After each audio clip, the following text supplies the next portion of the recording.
വിശുദ്ധ മുഖപുരങ്ങളൊന്നും കൂടാതെ വളരെ വേഗത്തിൽ ദൈവം എന്നെ ഏൽപ്പിച്ച ആത്മീക ശുശ്രൂഷയിലേക്ക് ഞാൻ പ്രവേശിക്കപ്പെടുന്നു. വളരെ പ്രാർത്ഥനയോടെ, വളരെ ദൈവാശ്രയ ബോധത്തോടെ ദൈവസന്നിധി തന്നെ ആയിരിക്കുക. തികഞ്ഞ അമേശ്വര ദൈവഭയത്തോടെ ദൈവസന്നിധിയിലായിരിക്കാൻ ദൈവം നമ്മളെ സഹായിക്കുമാറാകട്ടെ. സ്തോത്രം ചെയ്യുന്നു. കർത്താവ് നമ്മളെ അനുഗ്രഹിക്കുമാറാകട്ടെ. 2 വാക്യങ്ങൾ വായിച്ച് നമ്മൾ ആത്മീക ശുശ്രൂഷയിലേക്ക് പ്രവേശിക്കപ്പെടുകയാണ്. സ്തോത്രം ചെയ്യുന്നു. അപ്പോസ്തലനായ സ്തോത്രം ചെയ്യുന്നു. സ്തോത്രം ചെയ്യുന്നു. ലൂക്കോസ് തൻ്റെ വരികൾക്കകത്ത് എഴുതി ചേർക്കപ്പെട്ട മനോഹരമായൊരു പദമുണ്ട്. സ്തോത്രം. ലൂക്കോസ് ദൈവനിയോഗത്തിൽ എഴുതി ചേർത്ത അപ്പോസ്തല പ്രവൃത്തിയുടെ പുസ്തകം 4-ാം അധ്യായം അതിൻ്റെ 27-ാമത്തെ വാക്യവും, പ്രവാചകന്മാരിൽ അഗ്രഗണ്യനായിരിക്കുന്ന പ്രവാചകൻ യെശയ്യാ പ്രവചനം എഴുതി ചേർത്ത പ്രവാചക പുസ്തകമായ യെശയ്യാ പ്രവചന പുസ്തകത്തിൻ്റെ 7-ാം അധ്യായം 7-ാം വാക്യം കൂടെ നമുക്ക് ഒരുമിച്ചൊന്ന് വായിക്കാം. അപ്പോസ്തല പ്രവൃത്തിയുടെ പുസ്തകം 4:27, യെശയ്യാ പ്രവചന പുസ്തകം 7-ാം അധ്യായം 7-ാമത്തെ വാക്യം. അപ്പോസ്തല പ്രവൃത്തി ആ ആ ആ ആ ആ മതി, ഈ നഗരത്തിൽ ഒന്നിച്ച് കൂടി. യെശയ്യാ പ്രവചന പുസ്തകം 7-ാം അധ്യായം 7-ാമത്തെ വാക്യം കൂടെ. യഹോവയായ കർത്താവ് ഇപ്രകാരം അരുളി ചെയ്യുന്നു, അത് നടക്കയില്ല, മതി, അത് സാധിക്കുകയുമില്ല. എല്ലാ കണ്ണുകളും ഒരു നിമിഷം ദൈവത്തിലേക്ക് അടച്ചേ ഒരുമിച്ച് നമുക്ക് ദൈവത്തോട് പ്രാർത്ഥിക്കാം. ഈ 2 വാക്യങ്ങൾ വായിച്ച് കേട്ടപ്പോഴേ നിങ്ങൾക്കുള്ള ആത്മീക ദൂതിൻ്റെ ആഴം നിങ്ങൾക്ക് മനസ്സിലായി കാണുമെന്ന് ഞാൻ ആത്മാവിൽ വിശ്വസിക്കുന്നു. അഭിഷേകന്മാർക്ക് പ്രത്യേകിച്ച് ആ ദൂതിൻ്റെ ആഴം പിടികിട്ടി കാണും. കാരണം സ്വത ദൈവവചനത്തിൽ അധികാരികതയോടുകൂടി ശുശ്രൂഷിക്കുന്ന ദൈവദാസന്മാർക്ക് ആ വചനത്തിൻ്റെ ആഴങ്ങളെ മനസ്സിലാക്കുവാൻ അധിക സമയം വേണ്ട. ഇന്ന് രാത്രിയിൽ പരിശുദ്ധാത്മാവ് എന്നോട് പറഞ്ഞൊരു പദം വചനത്തിൽ നിന്ന് നിങ്ങളോട് ആഴത്തിൽ ഞാൻ സംസാരിക്കുവാൻ ആഗ്രഹിക്കപ്പെടുകയാണ്. ആ പദത്തിൻ്റെ ആഴങ്ങളെ ഇന്ന് പകൽക്കാല സ്വർഗം ഈ രാത്രിയിൽ ഇതിനകത്ത് വെളിപ്പെടുത്തി നൽകേണ്ടതിന് കൃപ ലഭിച്ച ദൈവജനം ഒരുമിച്ച് ചില നിമിഷങ്ങളിൽ ആത്മാവിൽ ദൈവത്തോട് പ്രാർത്ഥിച്ചാട്ടെ. എല്ലാ മാസവും നടന്നു വരുന്നൊരു ഉപവാസ പ്രാർത്ഥന ഇന്നും ഈ മാസവും അവസാന ദിനരാത്രങ്ങളിൽ സഭ നടത്തുന്നത് കൊണ്ട് കടന്നു വന്നു എന്നൊരു ചിന്തയോടെ ആരും ഇതിനകത്ത് ഇന്ന് രാത്രി ഇരിക്കണ്ട. സ്തോത്രം ചെയ്യുന്ന ഇന്ന് രാത്രി ദൈവത്തോട് സംസാരിക്കുക. കർത്താവേ, ഇന്ന് രാത്രി ദൈവം എന്നെ എന്തിനാണ് ഇതിനകത്ത് കൊണ്ടുവന്നത്? ഞാൻ എന്തിനാണ് ഇതിനകത്ത് വന്നത്? എത്രയോ കാര്യാദികൾ എനിക്ക് ചെയ്തെടുക്കാനുണ്ടായിരുന്നു, എന്തെല്ലാം മേഖലകളിൽ എനിക്ക് സഞ്ചരിക്കേണ്ടതുണ്ടായിരുന്നു. എന്നാൽ അതെല്ലാം മാറ്റിവെച്ച് ഇന്ന് രാത്രി ഞാൻ ഇതിനകത്ത് എന്നെ ദൈവം കൊണ്ടുവന്നതിൻ്റെ പിന്നിലെ ദൈവിക ഉദ്ദേശം എന്താണ്? ആ ദൈവത്തിൻ്റെ തീരുമാനം എന്താണ്? ആ ദൈവത്തിൻ്റെ ഇഷ്ടം എന്താണ്? അതിന്ന് രാത്രി കാലം എന്നോട് ഒരു അരുളപ്പാടായി അറിയിക്കണമേ എന്ന് ആത്മാവിൽ പ്രാർത്ഥിക്കുന്ന ആരോഗ്യം ഇതിൻ്റെ നടുവിലുണ്ട്. ഇന്ന് രാത്രി നിങ്ങളോട് ദൈവത്തിന് ചിലത് സംസാരിക്കാനുണ്ട്, ദൈവത്തിന് നിങ്ങളോട് ഇടപെടാനുണ്ട്. ഇന്ന് രാത്രി അങ്ങനെ വിശ്വസിക്കുന്നവർ ആത്മാവിൽ ചില നിമിഷങ്ങൾ ദൈവത്തോട് ശക്തിയോടെ ഈ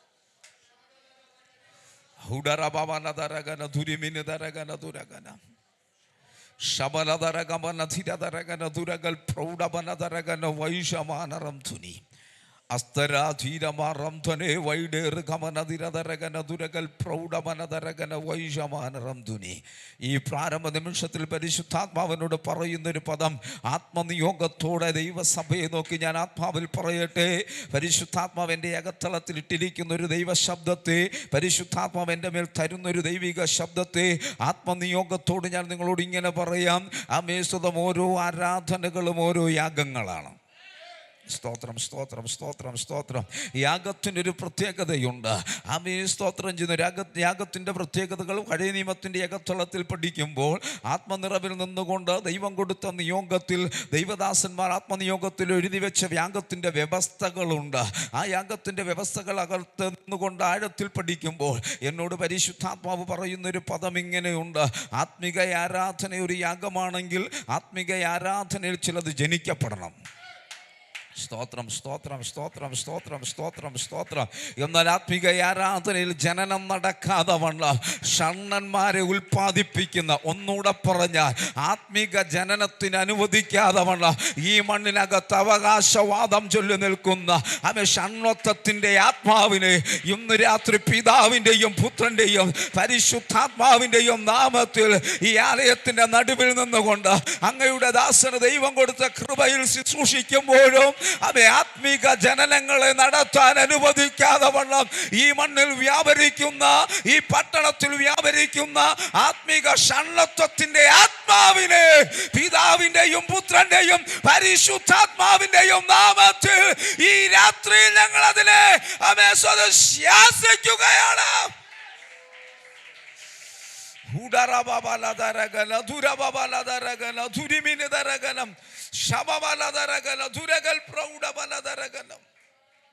യെസ്, പരിശുദ്ധാത്മാവ് എന്നോട് പറയുന്ന വളരെ വ്യക്തവും ശക്തവുമായ ഒരു പദം ഇന്ന് രാത്രിയിൽ അതിനെ അതിജീവിച്ച് എഴുന്നേൽക്കുന്ന ചിലതിനെ സ്വർഗം ഇതിനകത്തുനിന്ന് പുറത്തു കൊണ്ടുവരിക.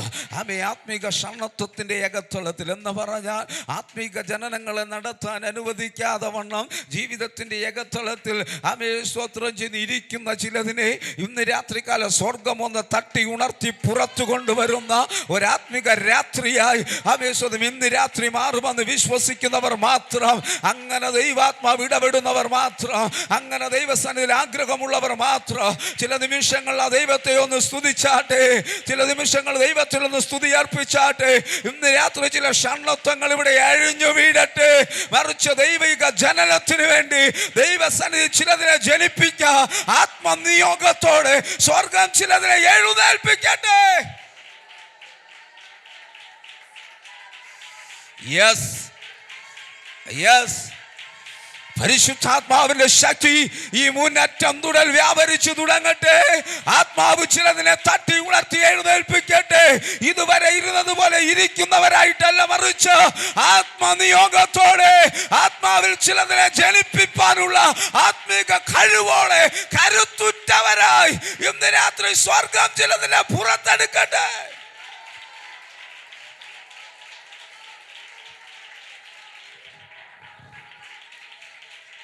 Jesus' name.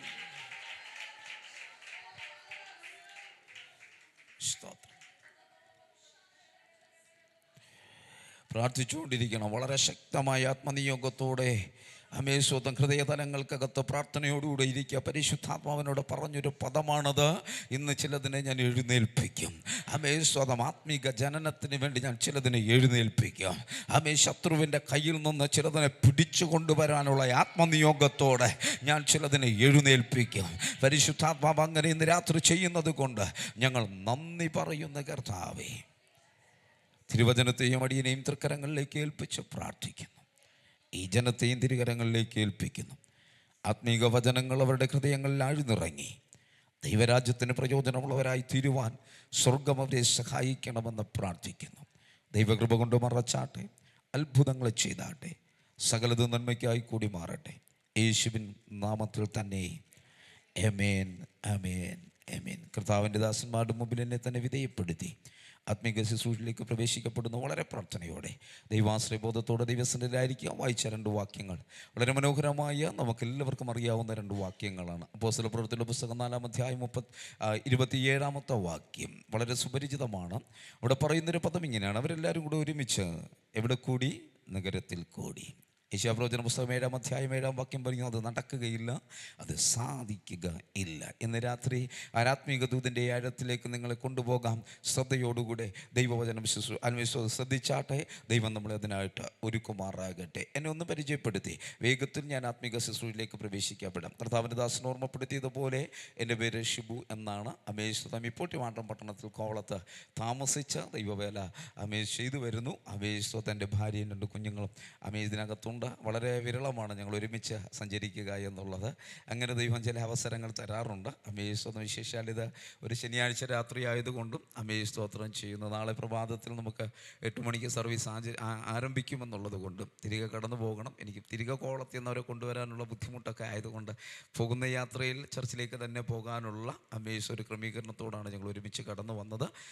സ്തോത്രം ചെയ്യുന്നത്. ഞാൻ ജന്മം കൊണ്ട് പത്തനംതിട്ട ജില്ലക്കാരനാണ്. വളർന്നത് ട്രിവാൻഡ്രം ജില്ലയിലെന്നേ ഉള്ളൂ. സ്തോത്രം. സ്തോത്രം ചെയ്യുന്നു. എൻ്റെ അപ്പൻ്റെ സ്വന്തം സ്ഥലം നിങ്ങളോട് ചേർന്ന് കിടക്കുന്ന തൊട്ടടുത്ത തടിയൂർ എന്നറിയപ്പെടുന്ന സ്ഥലത്താണ്. സ്തോത്രം ചെയ്യുന്നു. സ്തോത്രം. അനുഗ്രഹിക്കപ്പെട്ടൊരു കുടുംബത്തിലെ സ്തോത്രം ചെയ്യുന്നു. ഒന്നുകൂടെ പറഞ്ഞാൽ അനുഭവ സാക്ഷ്യത്തിൻ്റെ 1-2 പദങ്ങൾ ഞാനൊന്ന് തൊട്ടുവിടാം. സ്തോത്രം ചെയ്യുന്നു. എന്തായിരുന്നാലും പുറത്ത് കേൾക്കുന്നവരുണ്ടല്ലോ. സ്തോത്രം. കുറച്ചുകൂടെ കഴിയുമ്പോൾ കട്ട് ചെയ്യുന്നത് നന്നായിരിക്കും, അകത്ത് മാത്രം കേൾക്കുന്നതായിരിക്കും നല്ലത്. സ്തോത്രം ചെയ്യുന്നു. എനിക്ക് തന്ന ആത്മദൂത് അങ്ങനെ ആയതുകൊണ്ടാണ് കേട്ടോ. സ്തോത്രം ചെയ്ത് വ്യവസായിക്കട്ടെ. സ്തോത്രം ചെയ്യുന്നു. പത്തനംതിട്ട ജില്ലയിൽ തടിയൂർ റാന്നിയുടെ അടുത്ത് കിടക്കുന്ന തടിയൂരിൻ്റെ ഗ്രാമാന്തരീക്ഷത്തിൽ സ്തോത്രം ചെയ്യുന്നു. ഒരു കുടുംബത്തിൽ ആണുങ്ങളിൽ മൂത്ത തലമുറയായി, കുടുംബങ്ങളിൽ മൊത്ത തലമുറകളിൽ 5-ാമനായിട്ടാണ് എൻ്റെ അപ്പൻ ജനിക്കപ്പെടുന്നത്. സ്വന്തമായി വെച്ച് പൂജാരാധന കേന്ദ്രങ്ങൾ നിലനിൽക്കപ്പെടുന്ന സ്വതം ഇന്നും അതിൻ്റെ സ്വതം ഭാവി മേഖലകൾ നടന്നുകൊണ്ടിരിക്കുന്ന ഒരു കുടുംബത്തിലെ മൂത്ത തലമുറയാണ് ഞാൻ. ഇത് പറയേണ്ട കാരണം ഇത്രയേ ഉള്ളൂ. അനന്തരാവകാശം പറഞ്ഞു വരികയാണെങ്കിൽ വേറെ എവിടെയോ നിൽക്കേണ്ടുന്ന എന്നെ ഇന്ന് രാത്രി സർവ്വകൃപാലുവായ ദൈവം ഇവിടെ കൊണ്ട് നിർത്തിയത് ഓർത്ത് ഞാൻ ദൈവത്തെ സ്തുതിക്കുന്നു. അത് ദൈവത്തിൻ്റെ പദ്ധതിയാണ്. സ്വതം അപ്പനൊരു തികഞ്ഞ ഹൈന്ദവനായിരുന്നു. സ്വതം അപ്പന് എൻ്റെ എൻ്റെ അപ്പൻ്റെ കുടുംബത്തിൻ്റെ അകത്ത് ഏറ്റവും എഡ്യൂക്കേറ്റഡ് ആയിട്ടുള്ള ആളെ എൻ്റെ അപ്പനാകയാൽ തന്നെ കേന്ദ്ര ഗവൺമെൻറ്റിൻ്റെ ITDC എന്നറിയപ്പെടുന്ന ഇന്ത്യൻ ടൂറിസ്റ്റ് ഡെവലപ്മെൻറ്റ് കോർപ്പറേഷൻ എന്നറിയപ്പെടുന്ന സ്തോത്രം ചെയ്യുന്ന സ്ഥാപനത്തിലെ ടെലിഫോൺ എക്സ്ചേഞ്ച് മാനേജറായിട്ട് അപ്പൻ ഉപജീവന മാർഗം നോക്കിക്കൊണ്ടിരുന്നൊരു കാലഘട്ടം. ആദ്യത്തെ അപ്പോയിൻമെൻറ്റ് സ്വതം ബോംബെയുടെ ഭാഗത്തായിരുന്നത് കൊണ്ട് തന്നെ അവിടെ നിന്ന് കണ്ട് ഇഷ്ടപ്പെട്ട ജീവിത സഖിയാക്കിയ ഒരു നോർത്ത് ഇന്ത്യൻ വനിത, ഒന്നുകൂടെ പറഞ്ഞാൽ ഒരു മുസ്ലിം വനിതയാണ് എൻ്റെ മാതാവ്. സ്തോത്രം. അപ്പോൾ 2 കൾച്ചറായി. സ്തോത്രം ചെയ്യുന്നത്. അപ്പൻ്റെ ഭാഗമൊക്കെ ഹൈന്ദവ മേഖലയാണ്, അമ്മയുടെ മേഖല മുസ്ലിം മേഖലയാണ്. എനിക്ക് ബോധം വെച്ചപ്പോൾ ഞാനൊരു പെന്തക്കോസ്തുകാരനാണ്. സ്തോത്രം ചെയ്യുന്നു. ഞാനെപ്പോഴും പറയാറുണ്ട്, പാസ്റ്ററെ എൻ്റെ കുടുംബം ഒരു മതേതര കുടുംബമാണ്. സ്തോത്രം ചെയ്യുന്നത്. ഇനി ആർക്കെങ്കിലും ചൂണ്ടിക്കാണിക്കാൻ പറ്റത്തില്ല. ഞാൻ എൻ്റെ കുടുംബത്തെ നോക്കി പറയാറുണ്ട്, ഞങ്ങളൊരു മതേതര കുടുംബമാണ്. സ്തോത്രം ചെയ്യുന്നത്. ഇത്രയും സന്തുഷ്ടകരമായ ജീവിതം നയിക്കാൻ ദൈവമാണ് ഞങ്ങളെ സഹായിച്ചു. 2 സഹോദരങ്ങൾ എനിക്കുണ്ട്. സ്തോത്രം ചെയ്യുന്നു. അങ്ങനെ ബോംബെയുടെ ഭാഗത്തുനിന്ന് മടങ്ങി സ്തോത്രം നാട്ടിൽ വന്ന് സ്തോത്രം കോവളത്ത് സ്തോത്രം ITDC, ഇന്ന് ലീല ഇൻ്റർനാഷണൽ റാവീസ് എന്നറിയപ്പെടുന്ന ഹോട്ടല് പഴയ ITDC ആയിരുന്നു. കേന്ദ്ര ഗവൺമെൻറ് സ്ഥാപനമായിരുന്നു. സ്തോത്രം ചെയ്യുന്നത് സ്തോത്രം ഇപ്പോൾ പ്രൈവറ്റ് വൽക്കരിച്ചു എന്നേ ഉള്ളൂ. അവിടുത്തെ ടെലിഫോൺ എക്സ്ചേഞ്ച് മാനേജറായിട്ട് ജോലി ചെയ്യുമ്പോഴാണ് ഞങ്ങളിവിടെ നിന്ന് കോവളത്തേക്ക് ട്രിവാൻഡ്രത്തിലേക്ക് ചേക്കേറുന്നത്. സ്തോത്രം. അവിടെ നിന്നുകൊണ്ട് വിദ്യാഭ്യാസ മേഖലകളൊക്കെ ദൈവം തന്നു. എന്നാൽ അധികകാലം ആ സന്തോഷമൊന്നും നിലനിൽക്കാൻ സ്തോത്രം ദൈവം അനുവദിച്ചില്ല എന്നല്ല. ദൈവത്തിൻ്റെ ഹിതം അതായിരുന്നു. 1991 ഒക്ടോബർ മാസം 21-ാം തീയതി അർദ്ധരാത്രി ഏകദേശം 11:45 അടുക്കുമ്പോൾ ഒരു 9 വയസ്സുകാരൻ്റെ തലയിൽ 9 വയസ്സുകാരൻ്റെ മടിയിൽ തലചായ്ച്ച് സ്തോത്രം ഏകദേശം 36 വയസ്സ് പ്രായമുള്ള അപ്പനിക ലോകവാസം വെടിഞ്ഞു. സ്തോത്രം ചെയ്യുന്നു. താൻ പ്രിയം വെച്ച തൻ്റെ സ്വന്തം നാട്ടിൽ ചെന്നു. അതിനു മുമ്പേ തന്നെ കൊണ്ട് ദൈവം ചെയ്യിപ്പിക്കേണ്ടതെല്ലാം ചെയ്തിരുന്നു. സ്വതം ഇന്നും കോവളത്തിൻ്റെ ബീച്ചിനോട് ഏകദേശം 200 മീറ്റർ മാത്രം മാറി ഞങ്ങൾക്ക് സ്വന്തമായിട്ട് ഒരു ദൈവസഭയുണ്ട്. സ്വതം ഒരു സഭയുണ്ട്, സ്ഥലമുണ്ട്. പക്ഷെ ഞങ്ങൾ അതിൻ്റെ അവകാശികളല്ല. സ്തോത്രം. ഞാൻ ദൈവത്തിന് കൊടുത്തതാണ്, അത് ദൈവം നോക്കിക്കോളും. ആമേൻ. വസ്തുവിൻ്റെ റേറ്റ് വെച്ച് നോക്കിയാൽ കോടികളുടെ ആസ്തിയോടെ ഉണ്ട്. പക്ഷെ ഇന്ന് വരെ അങ്ങോട്ട് പോയി തിരിഞ്ഞു നോക്കിയിട്ടില്ല. ദൈവനാമത്തിന് വേണ്ടി കൊടുത്തതാ, ദൈവം നോക്കിക്കോളും. സ്തോത്രം. ഞാൻ ഇന്നും വാടക കെട്ടിട തരം ദൈവത്തെ ആരാധിക്കുന്നു. സ്തോത്രം ചെയ്യുന്നു. ദൈവത്തിന് വേണ്ടി എന്തെങ്കിലും കൊടുത്തിട്ടുണ്ടെങ്കിൽ, ഇത് ഞാൻ പറയേണ്ട ആവശ്യമില്ലായിരുന്നു, പക്ഷെ ആരോടുള്ളൊരു ദൂത കേട്ടോ. ദൈവത്തിന് വേണ്ടി എന്തെങ്കിലും കൊടുത്തിട്ടുണ്ടെങ്കിൽ പിന്നാലെ പോകരുത്. സ്തോത്രം. മിണ്ടുന്നില്ല എല്ലാവരും. അത് എത്ര കോടിയുടെ ആസ്തിയാണെങ്കിലും ദൈവത്തിന് കൊടുത്തത് ദൈവത്തിന് കൊടുത്തതായിരിക്കണം. അതിൻ്റെ പിന്നാലെ ആരും എന്ത് ചെയ്യരുത്, സഞ്ചരിക്കരുത്. ദൈവം നിങ്ങളെ അനുഗ്രഹിക്കും. ഒരു നേരത്തെ ആഹാരത്തിന് വകയില്ലാതെ കയറി കിടക്കാൻ കിടപ്പടമില്ലാതെ കോളത്തിൻ്റെ മണ്ണിൽ ഞങ്ങൾ അങ്ങോട്ടും ഇങ്ങോട്ടും അലഞ്ഞിട്ടുണ്ട്. സ്തോത്രം ചെയ്യുന്നു. വ്യക്തികളെ കൊണ്ട് നിർത്തി സാക്ഷ്യം പറയാൻ ഒരുപിടി വ്യക്തികൾ അവിടെ ഇന്നും ഉണ്ട്. സ്വന്തം ഞങ്ങൾ കിടന്നുറങ്ങിയൊരു പട്ടണമാണ് കോവളത്തിൻ്റെ പട്ടണം. ഇന്ന് നിങ്ങൾ കടന്നു വന്നാൽ ഞാൻ കാണിച്ചു തരാം. എനിക്ക് അനുഭവ സാക്ഷ്യത്തിന് വേണ്ടി ദൈവം ഒരിടം ഒരല്പം മാറ്റി വെച്ചിട്ടുണ്ട്. ഹൈവേ ഒക്കെ വന്നെങ്കിലും അത്രയും ഭാഗം മാത്രം കൊണ്ടുപോയിട്ടില്ല. അതിന്നും അങ്ങനെ തന്നെ ഉണ്ട്. സ്തോത്രം. ഞാൻ എപ്പോഴും പറയാറുണ്ട്, എൻ്റെ സാക്ഷ്യത്തിന് വേണ്ടി ദൈവം അങ്ങനെ വെച്ചതാണ്. സ്വതം കോവളം ജംഗ്ഷനിൽ നിങ്ങൾ വന്നു കഴിഞ്ഞാൽ ഒരാല് നിപ്പുണ്ട്. ആലിൻ്റെ അവിടെ ഇന്നും ഫിഷ് മാർക്കറ്റാണ്, അന്നും ഫിഷ് മാർക്കറ്റാണ്. ആലിനോട് ചേർന്ന് ഒരു കുഞ്ഞ് കുടിലുണ്ടായിരുന്നു. അതിൻ്റെ ഒരു ഭാഗം പണ്ട് അരകല്ലും അമ്മിക്കല്ലും ഒക്കെ കൊത്തുന്നറിയാമല്ലോ. അരകല്ലും ഉരലും ഒക്കെ കൊത്തിയെടുക്കുന്ന ശൈലൻ എന്ന് പറയുന്ന ഒരു വ്യക്തി ഉണ്ടായിരുന്നു. ഇന്നും ഇദ്ദേഹം ജീവിച്ചിരിപ്പുണ്ട്. അദ്ദേഹത്തിന് ഒരു ഭാഗം വാടകയ്ക്ക് കൊടുത്തിട്ടുണ്ട്. അതിൻ്റെ മറുഭാഗത്താണ് ഞങ്ങൾ താമസിച്ചുകൊണ്ടിരുന്നത്. സ്തോത്രം ചെയ്യുന്ന എൻ്റെ മാതാവ് വന്നെങ്കിൽ മാതാവിനെ നിർത്തിക്കൊണ്ട് പറയുമായിരുന്നു, സ്തോത്രം ചെയ്യുന്ന നല്ലൊരു വസ്ത്രം മാറി ഉടുക്കാനില്ലാതെ. ഒരു വസ്ത്രമുണ്ട്, സ്തോത്രം വൈകുന്നേരമാകുമ്പോൾ അതിനെ കഴുകി അയിൽ വിരിച്ചിടും. സ്തോത്രം ഈറനോടുകൂടെ അതിരാവിലെ എഴുന്നേറ്റ് ഉടുക്കും. സ്തോത്രം അങ്ങനെ ഞങ്ങൾ ജീവിതം മുന്നോട്ട് നയിച്ചൊരു കാലഘട്ടമുണ്ട്. പക്ഷേ ദൈവകൃപയാൽ ഞാൻ പറയട്ടെ, എൻ്റെ മാതാവ് ഞങ്ങളോട് പറഞ്ഞൊരൊറ്റ പദം ഇത്രയേ ഉള്ളൂ. ഇത്രയും കുഞ്ഞുങ്ങൾ ഇതിനകത്തിരിക്കുമ്പോൾ ഞാൻ ആ അഭിമാനത്തോടെ പറയട്ടെ, സ്തോത്രം എൻ്റെ മാതാവ് ഞങ്ങളോട് പറഞ്ഞത് ഇത്രയേ ഉള്ളൂ: ഈ ലോകത്ത് എനിക്ക് തരാൻ അവരുടെ കയ്യിൽ ഒന്നുമില്ല. ഉള്ളത് പട്ടിണിയും ദാരിദ്ര്യവും മാത്രമേ ഉള്ളൂ. അത് മാത്രമേ തരാനുള്ളൂ. പക്ഷെ അതിനോട് കൂടെ ചേർന്ന് പറഞ്ഞൊരു വാക്കിങ്ങനുണ്ട്: ഞങ്ങൾ രുചിച്ചറിഞ്ഞൊരു ദൈവമുണ്ട്, യേശു എന്നൊരു ദൈവം. ആ ദൈവത്തെ ഞാൻ നിനക്ക് തരാം. സ്വതം അതല്ലാതെ എൻ്റെ കരത്തിൽ തരാൻ ഞങ്ങൾക്കൊന്നുമില്ല. സ്വതം അന്ന് മുതൽ ഇന്ന് വരെ വിശ്വസ്തയോടുകൂടെ ആ ദൈവത്തെ സേവിച്ചതുകൊണ്ട് ഇന്ന് രാത്രിയിൽ നിങ്ങളുടെ നടുവിൽ നിൽപ്പാൻ ദൈവം ഞങ്ങളെ സഹായിച്ചു. സ്വതം ദൈവം തന്നതല്ലാതെ, പൗലോസ് പറയുന്നൊരു പദം ഞാൻ എപ്പോഴും പറയാറുണ്ട്: ലഭിച്ചതല്ലാതെ ഞങ്ങളുടെ കരത്തിൽ ഒന്നുമില്ല. ദൈവം തന്നതല്ലാതെ ഞങ്ങളുടെ കരത്തിൽ ഒന്നുമില്ല. അതേ പട്ടണത്തിൽ സ്തോത്രം ചെയ്യുന്നു, ദൈവം ഞങ്ങൾക്ക് നല്ല വസ്തു തന്നു, നല്ല ഭവനം തന്നു, നല്ല ചർച്ച് തന്നു, നല്ല കൂട്ടായ്മ ബന്ധങ്ങൾ തന്നു, നല്ല വാഹനങ്ങൾ തന്നു. ഒരു കാര്യം ഞാൻ ആത്മാവിൽ പറയാം: ദൈവത്തെ പ്രതി നീ വിശ്വസ്തയോടുകൂടെ ദൈവത്തെ ആരാധിക്കുമെങ്കിൽ നീ നിൽക്കുന്ന പട്ടണത്തിൽ നിന്ന് മാറിക്കൊണ്ടുപോയി അനുഗ്രഹിക്കുന്ന ഒരു ദൈവമല്ല നമ്മുടെ ദൈവം. നീ നിൽക്കുന്ന ഇടത്ത് നിന്നെ അനുഗ്രഹിക്കുന്ന ഒരു ദൈവമാണ്. സ്തോത്രം എൻ്റെ അനുഭവത്തിനകത്തളത്ത് നിന്ന് ഞാൻ പറയാം. പലരും പറയും, അയ്യോ നീ ഇവിടെയല്ല അനുഗ്രഹം പ്രാപിക്കേണ്ടത്, വേറെ ഇവിടെ വെച്ചെന്ന് അനുഗ്രഹം പ്രാപിക്കണം. ഞാൻ പറയും, ഇല്ല, നീ എവിടെ തളർന്നു വീണോ, നീ എവിടെ നശിക്കുമെന്ന് പറഞ്ഞോ, നീ എവിടെ ഇല്ല എന്ന് പറഞ്ഞോ, നിന്നെ ആരും മൈൻഡ് ചെയ്യാത്ത അതേ സ്ഥലത്ത് നിൽ ഉയർത്തുന്നൊരു ദൈവമുണ്ട്. സ്തോത്രം ഞാനിങ്ങനെ പറയാറുണ്ട്, എൻ്റെ കുഞ്ഞു പ്രായത്തിൽ എന്നെ എടുത്തുകൊണ്ട് നടന്നവരെ സ്തോത്രം ഞാൻ സ്നാനപ്പെടുത്തി. അവരുടെ മക്കളെ ഞാൻ സ്നാനപ്പെടുത്തി, അവരുടെ മക്കളെയും ഞാൻ സ്നാനപ്പെടുത്തി. നോക്കിക്കേ, ഒരു പട്ടണത്തിൻ്റെ അകത്തളത്തിൽ എന്നെ എടുത്തുകൊണ്ട് നടന്നവരെ ഞാൻ സ്നാനപ്പെടുത്തി, അവരുടെ മക്കളെയും സ്നാനപ്പെടുത്തി, അവരുടെ മക്കളെ സ്നാനപ്പെടുത്തി. സ്വതം ദൈവം എത്ര വിശ്വസ്തൻ! ആമേൻ.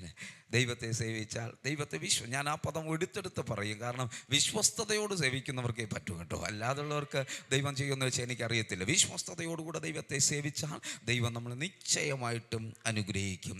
സ്തോത്രം ചെയ്യുന്നു. എൻ്റെ വൈഫ് ഇവിടെയുണ്ട്, എൻ്റെ 2 കുഞ്ഞുങ്ങൾ ഇവിടെയുണ്ട്. എൻ്റെ മോന് സ്തോത്രം ചെയ്യുന്നു, +2 കഴിഞ്ഞ് ഇപ്പോൾ നീറ്റ് സ്തോത്രം അറ്റൻഡ് ചെയ്തുകൊണ്ടിരിക്കുന്നു. കയ്യിലൊന്നും ഉണ്ടായിരുന്നിട്ടൊന്നുമില്ല, അവന് പഠിക്കണമെന്നൊരാഗ്രഹം. ഞാൻ പറഞ്ഞു പഠിച്ചോളാം പറഞ്ഞു, അത്രയേ ഉള്ളൂ. സ്തോത്രം ഗവൺമെൻറ് കോളേജിൽ കിട്ടിയ സ്തോത്രം ചെയ്ത് സന്തോഷം. സ്തോത്രം ചെയ്ത് ദൈവം അനുഗ്രഹിക്കട്ടെ. മോൾ ഇവിടെ ഉണ്ട്, 6ാം ക്ലാസ്സിൽ പഠിക്കുന്നു. എൻ്റെ വൈഫ് ഇവിടെ ഉണ്ട്. സ്തോത്രം ചെയ്യുന്ന ദൈവകൃപയാൽ കുഞ്ഞുനാൾ തൊട്ട് എനിക്കൊരു വലിയ ആഗ്രഹം ഉണ്ടായിരുന്നു, സമ്പാദിക്കണം. കാരണം അത്രത്തോളം ദാരിദ്ര്യം അനുഭവിച്ചതാണ്. സ്വതം ഒരൊറ്റ അനുഭവം മാത്രം പറയാം. ഉന്തുവണ്ടിയിലൊക്കെ തക്കാളി കൊണ്ട് നടക്കുന്നൊരു സമയമുണ്ട്. എല്ലാവർക്കും ഇവിടെ ഇരിക്കുന്ന വയസ്സായവർക്കൊക്കെ അറിയാം. സ്വതം അന്ന് കിലോയ്ക്ക് 25 പൈസയൊക്കെ കൊടുത്താൽ മതി. സ്തോത്രം അതുപോലും വാങ്ങിക്കാൻ നിവൃത്തിയില്ലാതെ തൊട്ടടുത്ത് ഈ അരകല്ല് കൊത്തിക്കൊണ്ടിരുന്നവരുടെ അടുത്ത് ചെന്ന് കൈനീട്ടി 25 പൈസ വാങ്ങിച്ച് തക്കാളി വാങ്ങിച്ച് അനിയന്മാർ സ്കൂൾ വിട്ട് വരുമ്പോൾ കൊടുത്ത ദിനരാത്രങ്ങൾ എൻ്റെ മുമ്പിലുണ്ട്. പക്ഷേ ഇന്ന് രാത്രി ഞാൻ പറയാം, എൻ്റെ മക്കൾക്ക് ദൈവം അങ്ങനെ ഒരു അനുഭവം കൊടുത്തിട്ടില്ല. സ്തോത്രം. ഞാൻ പറയാം, എങ്ങനെ പറയാം, കുഞ്ഞുങ്ങളെ, എൻ്റെ മുമ്പിരിക്കുന്ന കുഞ്ഞുങ്ങളോട് ഞാൻ പറയാം, നിങ്ങൾ ഈ ചെറുപ്രായത്തിൽ അറിഞ്ഞ യേശുവിനെ മുറുകെ പിടിച്ചാൽ ജീവിതത്തിൽ ഒരിക്കലും പരാജയപ്പെട്ടു പോകാൻ ദൈവം അനുവദിക്കത്തില്ല. സ്വന്തം വിശ്വാസത്തോടെ വിശ്വസ്തയോടെ ഇവിടെ കൊച്ചു കുഞ്ഞുങ്ങൾ മുതൽ യൗവനക്കാർ വരെ ഇതിൻ്റെ നടുവിലുണ്ട്. ഏത് പ്രായത്തിൽ നിങ്ങൾ ദൈവത്തെ അറിഞ്ഞു എന്ന് എനിക്കറിയത്തില്ല. പക്ഷേ അറിഞ്ഞ നാൾ മുതൽ അവസാന നാൾ വരെ മുറുകെ പിടിച്ചാൽ ഒന്നിനും പരാജയപ്പെടാൻ ദൈവം നിങ്ങളെ അനുവദിക്കത്തില്ല എന്ന് ഞാൻ ആത്മാവിൽ ഓർമ്മപ്പെടുത്തട്ടെ. സ്തോത്രം ചെയ്യുന്നു. ഹൈന്ദവ കുടുംബത്തിൻ്റെ അകത്തുനിന്ന് ഒറ്റയ്ക്ക് വിശ്വാസത്തിന് ഇറങ്ങി തിരിച്ചതാണ് എൻ്റെ വൈഫ്. അവളുടെ കുടുംബത്തിൽ അവൾ മാത്രമേ ഉള്ളൂ ബന്ധുക്കോസുകാരിയായിട്ട്. ബാക്കി എല്ലാവരും ഇന്നും ഹൈന്ദവ പശ്ചാത്തലത്തിൻ്റെ അകത്തളത്തിൽ നിലനിൽക്കുന്നവരാണ്. സ്തോത്രം ചെയ്യുന്നു. നല്ല ഉപജനമാർഗ്ഗങ്ങൾ ദൈവം ഞങ്ങൾക്ക് തന്നു. അവർക്ക് നല്ല ഉപജനമാർഗ്ഗം ഉണ്ടായിരുന്നു. ദൈവകൃപയാൽ എനിക്ക് നല്ല ഉപജനമാർഗ്ഗം ഉണ്ടായിരിക്കും. ഞാൻ പറഞ്ഞല്ലോ, സമ്പാദിക്കണമെന്നുള്ളൊരാഗ്രഹം മാത്രമേ എനിക്കുണ്ടായിരുന്നുള്ളൂ. അതിനുവേണ്ടി വ്യഗ്രതയോടുകൂടി ഈ കാലഘട്ടത്തിൻ്റെ നടുവിലൊക്കെ ഓടി. പക്ഷേ അതൊന്നുമല്ല, വലുതെന്ന് തിരിച്ചറിഞ്ഞൊരു കാലഘട്ടമുണ്ട്. ഉപജീവനമാർഗ്ഗങ്ങളൊക്കെ നിസ്സാരമെന്നതുപോലെ റിസൈൻ ചെയ്ത് കളഞ്ഞ് അന്ന് മുതൽ ഇന്ന് വരെ ദൈവത്തിന് വേണ്ടി നിന്നു. അന്ന് തൊട്ട് ഇന്ന് വരെ ദൈവത്തോട് പറഞ്ഞൊരു വാക്ക് ഇത്രയേ ഉള്ളൂ: തിരുനാമ നിമിത്തം ആരുടെയും മുമ്പിൽ ലജ്ജിക്കാൻ അനുവദിക്കരുത്. ദൈവവേലയ്ക്ക് വേണ്ടി ആരുടെയും മുമ്പിൽ കൈനീട്ടാനും അനുവദിക്കരുത്. ഈ 2 കാര്യങ്ങൾ മാത്രമേ ഉള്ളൂ എൻ്റെ പ്രാർത്ഥന. ആ പ്രാർത്ഥനയിൽ ഇന്ന് വരെയും സ്വർഗം ഞങ്ങളെ നടത്തി. സ്തോത്രം ചെയ്യുന്നു. വിശേഷാൽ ട്രിവാൻഡ്രം പട്ടണത്തിൻ്റെ അകത്ത് ദൈവസഭയുണ്ട്. എൻ്റെ വീട്ടിൽ നിന്ന് ഏകദേശം 4 കിലോമീറ്ററോളം മാറി മറ്റൊരു ദൈവസഭയുണ്ട്. 2ഇടത്തും കൂടെ ഏകദേശം 150ഓളം പേര് ദൈവത്തെ ആരാധിച്ചു വരുന്നു. ഒന്നും ഞങ്ങളുടെ മിടുക്കല്ല, ദൈവത്തിൻ്റെ ദാനം മാത്രം. ഇന്ന് വരെ അവരെ പരിപാലിക്കാൻ ദൈവം ഞങ്ങൾക്ക് കൃപ നൽകി. അമേശ്വത്വം. ബാക്കിയുള്ള കാര്യങ്ങളൊക്കെ എങ്ങനെ ഇതത്ര ഉറച്ചു നിന്നെന്നൊക്കെ ചോദിച്ചാൽ തലമുറയൊക്കെ ഇതിൻ്റെ നടുവിലുണ്ട്. അവരെയൊക്കെ നിർത്തി സാക്ഷ്യം പറയേണ്ടി വരും. അതുകൊണ്ട് അതെല്ലാം ഞാൻ വിടുകയാണ്. ദൈവം അനുവദിച്ചാൽ മറ്റൊരു ദിവസം പൂർണ്ണമായിട്ടുള്ള അനുഭവങ്ങളൊക്കെ കേൾക്കാൻ ദൈവം സഹായിക്കും എന്ന് ഞാൻ ആത്മാവിൽ വിശ്വസിക്കുന്നു. എന്നെ ഏൽപ്പിച്ചൊരു ആത്മിക ദൂത് ഈ പട്ടണത്തോട് എനിക്ക് പറയേണ്ടതുണ്ട്, വിശേഷ സഭയോട് പറയേണ്ടതുണ്ട്. അതുകൊണ്ട് ആ ഭാഗങ്ങൾക്കൊക്കെ വിരാമം കുറിച്ച് ഞാൻ ആത്മാവിൽ ദൈവവചന ചിന്തയ്ക്കകത്തേക്ക് പ്രവേശിക്കപ്പെടുകയാണ്. വളരെ പ്രാർത്ഥനയോടെ ദൈവാശ്രയബോധത്തോടെ ദൈവസന്നിധിയിലായിരിക്കുക. ദൈവം നമ്മളെ സഹായിക്കുമാറാകട്ടെ. വായിച്ച വേദഭാഗത്തിലേക്ക് നമ്മുടെ ചിന്തകളെ ഒന്ന് സ്വാഗതം ചെയ്യുകയാണ്. സ്തോത്രം. അതിൽ പ്രവചന പുസ്തകങ്ങൾ നമ്മൾ പഠിക്കുമ്പോൾ വിശുദ്ധ വേദപുസ്തകം നമ്മൾ ആഴത്തിൽ പഠിച്ചാൽ പഴയ നിയമമെന്നും പുതിയ നിയമമെന്നും രണ്ടായി തരം തിരിച്ചിട്ടുണ്ട്. പഴയ നിയമത്തിൻ്റെ ഒരു ഉദ്ധരണിയും പുതിയ നിയമത്തിൻ്റെ അകത്തൊരു ഉദ്ധരണിയുമാണ് ഞാൻ ഇന്നത്തെ ചിന്താവിഷയത്തിന് വേണ്ടി എടുത്തിരിക്കുന്നത്.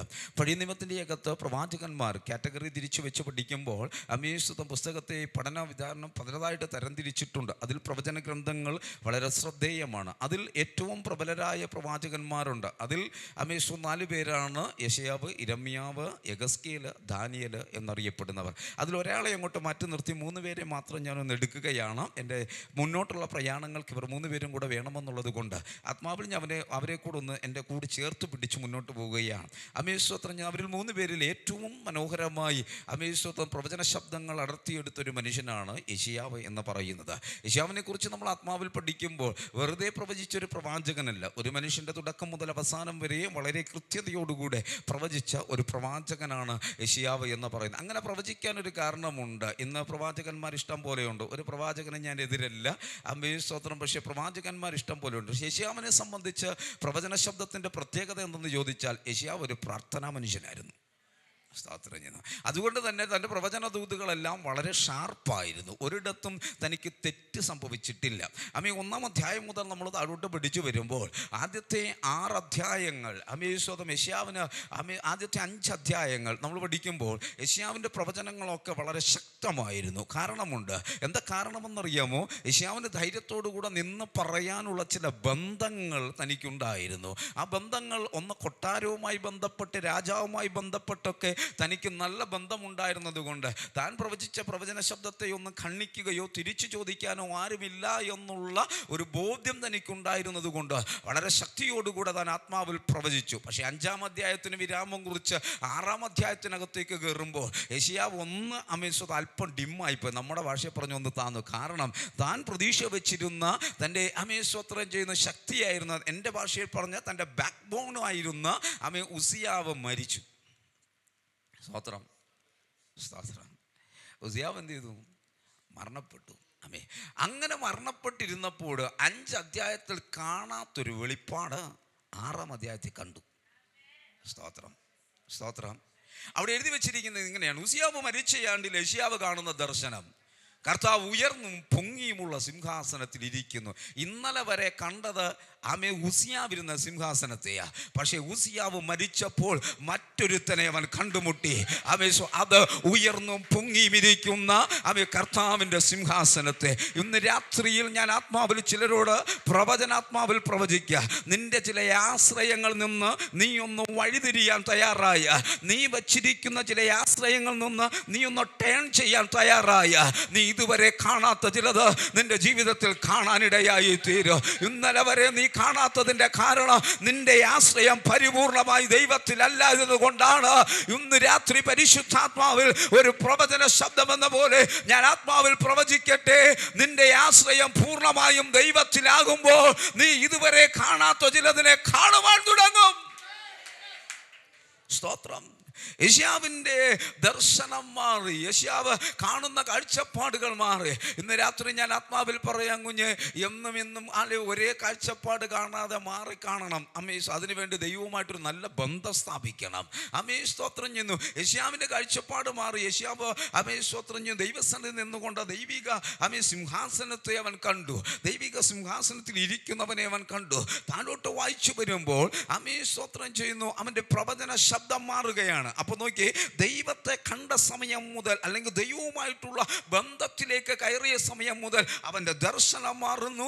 ദൈവവുമായിട്ടൊരു അഭേദ്യ ബന്ധത്തിലേക്ക് എത്തുമ്പോൾ അവൻ്റെ പ്രവചന ശൈലി മാറുന്നു. ഇന്ന് രാത്രി ഞാൻ ആത്മാവിൽ പറയാം, ഇന്നലെ വരെ വന്നിരുന്നത് പോലെ ഇരിക്കാനാണെങ്കിൽ നിങ്ങൾക്ക് ഇങ്ങനെ തന്നെ തുടരാം. പക്ഷെ ഇന്ന് രാത്രി ദൈവവുമായിട്ടൊരു അഭേദ്യ ബന്ധത്തിലേക്ക് കയറാൻ തയ്യാറാണെങ്കിൽ നിന്റെ ദർശനം മാറാൻ തുടങ്ങും, നിന്റെ പ്രവചന ശബ്ദം മാറാൻ തുടങ്ങും, നിന്റെ ആരാധനകൾ മാറാൻ തുടങ്ങും, നിന്റെ വചനധ്യാനം മാറാൻ തുടങ്ങും, നിന്റെ ജീവിത ശൈലികൾ മാറാൻ തുടങ്ങും. കാരണം ഇതുവരെ ഇല്ലാത്തൊരു ബന്ധം നിനക്ക് ദൈവവുമായിട്ട് ഉരുത്തിരിയുകയാണ്. ഇന്ന് രാത്രി ഞാൻ ആത്മാവിൽ പറയാം, കുഞ്ഞേ, നിന്റെ ജീവിതത്തിന്റെ ഏകത്തളത്തിൽ ഇതുവരെ ഇല്ലാത്തൊരു ആത്മബന്ധത്തിലേക്ക് സ്വർഗം നിന്നെ ഇന്ന് രാത്രി കരം പിടിക്കുമെന്ന് ആത്മാവ് നിന്നോട് ദൂത് കൈമാറിയാൽ വിശ്വസിക്ക്. നിന്റെ ജീവിതത്തിൽ ഒരു ടേണിംഗ് പോയിന്റ് ഇന്ന് രാത്രി മാറട്ടെ എന്ന്.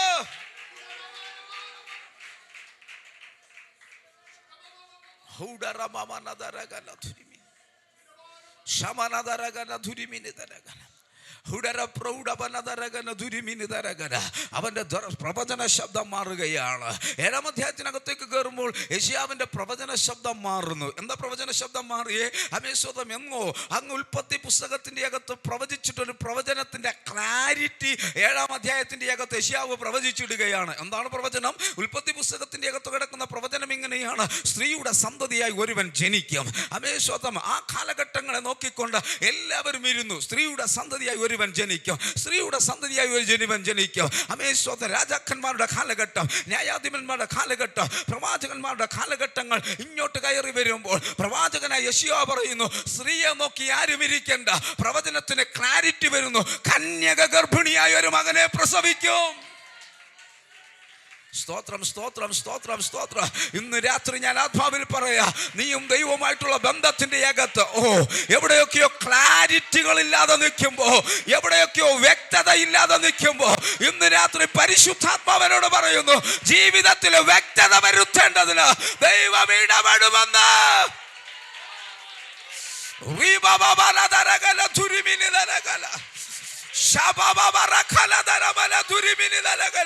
ഇതുവരെ വ്യക്തതയില്ലാത്ത ചില വിഷയങ്ങൾക്ക് ഇന്ന് രാത്രി സ്വർഗം വ്യക്തത വരുത്തുകയാണ്.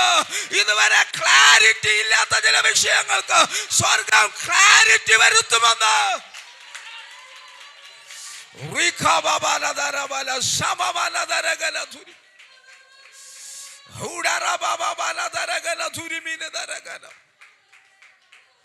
വിശ്വസിക്കാൻ ഇതിനകത്ത് ആരെങ്കിലും ഉണ്ടെങ്കിൽ നിങ്ങൾ ദൈവത്തെ ആരാധിച്ചോളാം. ജീവിതത്തിന്റെ ഏകത്തളത്തിലൊരു ക്ലാരിറ്റി ഇല്ലാതെ കിടന്ന ദൂത്, അമേശ്വത പലരും ആരാഞ്ഞു നോക്കിയിട്ട് കാണാത്തൊരു ദൂത്, പലരും പ്രവചിച്ചിട്ടും പ്രവചന നിവർത്തിയിലേക്ക് എത്താത്തൊരു ദൂത്, അമേശ്വതം ദൈവത്തോടുള്ളൊരു ബന്ധം മുറുകെ പിടിച്ചപ്പോൾ ജീവിതത്തിൽ അതിനൊരു ക്ലാരിറ്റി ഇടുകയാണ്. അവർ കന്യക ഗർഭിണിയായ ഒരു മകനെ പ്രസവിക്കും. 2025 നവംബർ മാസം അവസാനത്തെ ശനിയാഴ്ച കർത്താവിന്റെ വിശുദ്ധദാസന്റെ ചർച്ചിനകത്ത് നിന്നുകൊണ്ട് ഞാൻ ആത്മാവിൽ പറയാ, ചില വിഷയങ്ങൾക്ക് ദൈവാത്മാവ് ക്ലാരിറ്റി തരാൻ പോകുകയാണ്. ചില വിഷയങ്ങൾക്ക് ദൈവാത്മാവ് ക്ലാരിറ്റി നൽകാൻ പോകുകയാണ്. അവൻ ജീവിതത്തിൽ ചില നാളുകളായി വാഗ്ദത്ത ശബ്ദങ്ങൾ കേട്ടിട്ട്, ജീവിതത്തിൽ ചില നാളുകളായി വാഗ്ദത്തങ്ങൾ കേട്ടിട്ട്, കേട്ട വാഗ്ദത്തങ്ങളൊന്നും ക്ലാരിറ്റി ഇല്ലാതെ നിൽക്കുമ്പോൾ ഇന്നു രാത്രി കേട്ട ശബ്ദത്തിന് ക്ലാരിറ്റി ഇല്ലാത്തതല്ല, അത് നിന്റെ ജീവിതത്തിന്റെ ഏകത്തളത്തിൽ ക്ലാരിറ്റിയോടുകൂടെ വെളിപ്പെടുത്തുന്ന ഒരു സ്വർഗമുണ്ട്. സ്തോത്രം, സ്തോത്രം, സ്തോത്രം. ആമേൻ. ഭാരപ്പെടേണ്ട. ദീർഘകാലങ്ങളായല്ലേ ചില വിഷയങ്ങളും പേര് നടക്കാൻ തുടങ്ങിയിട്ട് എന്ന് പറഞ്ഞാൽ അതിനൊരു വ്യക്തതയില്ലാതെ എവിടെയോ തിരശീലകൾക്ക് മറവിൽ അവ്യക്തമായി കിടക്കുന്ന ചില ദൂതുകൾ, എവിടെയോ അമേശ്വതം എത്ര ആരാധിച്ചിട്ടും എത്ര പ്രാർത്ഥിച്ചിട്ടും എത്ര മുന്നോട്ട് നോക്കിയിട്ടും ആ മറശീല മാറി വ്യക്തത കാണാൻ കഴിയാത്ത ചില ദൂതുകൾ ഇന്ന് രാത്രി അടിവരയിട്ട് ആത്മാവിനോട് പറയുന്നു, കുഞ്ഞേ, അമേശ്വതം നിന്റെ മുമ്പിലുള്ള മറശീലയെ മാറ്റി ദൈവം ചില വ്യക്തതകൾ വരുത്താൻ പോകുകയാണ്. അമേശ്വതം ഇന്ന് രാത്രി വിശ്വസിച്ചോ, ഈ നവംബർ മാസത്തെ അവസാനത്തെ ശനിയാഴ്ച ദൈവാത്മാവ് ദൈവജനത്തോട് ആലോചന പറയുന്നത്, ഡിസംബർ മാസം 31 പര്യവസാനം കുറിക്കുന്നതിന് മുന്നവേ നീ കേട്ട ചില ദൂതുകൾക്ക് വ്യക്തതയുണ്ടാകൂ, നീ കേട്ട ചില ദൈവശബ്ദങ്ങൾക്ക് വ്യക്തതയുണ്ടാകൂ, നീ കേട്ട ചില ദൈവശബ്ദങ്ങൾക്ക് ക്ലാരിറ്റി ഉണ്ടാകൂ. അത് മറ നീക്കി പുറത്തു വരാം.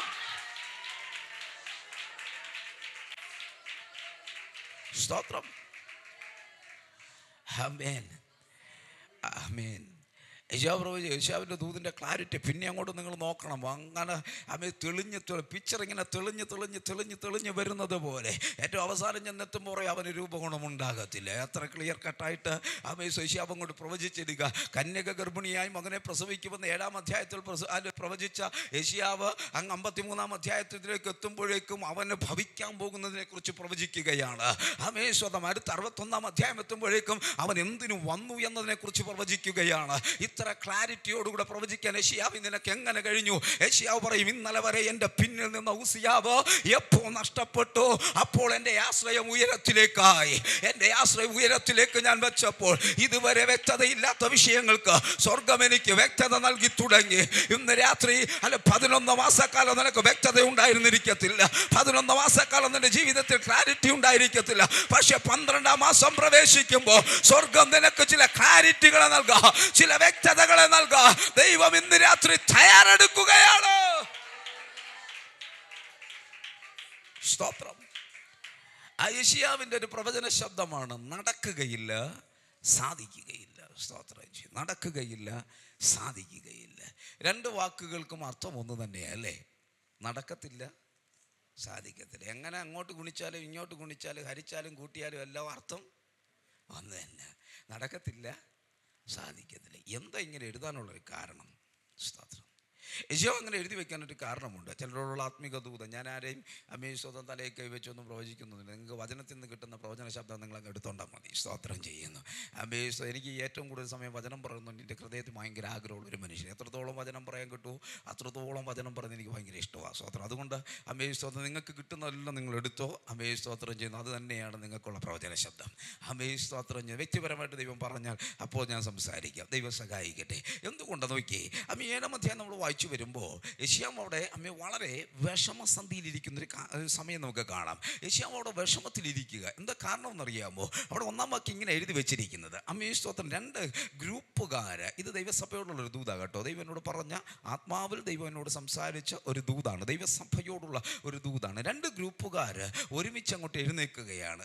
സ്തോത്രം ചെയ്യുന്നു. അവിടെ നിന്ന് കാണാം, അരാമി രാജാവായ രസീനും രമല്യാവിൻ്റെ മകനായ ഇസ്രായേൽ രാജാവ് പേക്കക്കും യെരൂശലേമിന് നേരെ യുദ്ധം ചെയ്യുവാൻ വേണ്ടി പുറപ്പെട്ടു വന്നു. യെരൂശലേം എന്ന് പറയുന്നത് ദൈവത്തെ ആരാധിക്കുന്ന ഇടമാണ്. ദൈവത്തെ ആരാധിക്കുന്ന ഇടത്തിന് നേരെ 2 രാജാക്കന്മാർ യുദ്ധം ചെയ്യാൻ വേണ്ടി എന്ത് ചെയ്യുകയാണ്? വരികയാണ്. അങ്ങനെ വരുമ്പോൾ ഇത് ദാവീദ് ഗ്രഹത്തിന് എന്ത് ചെയ്തു?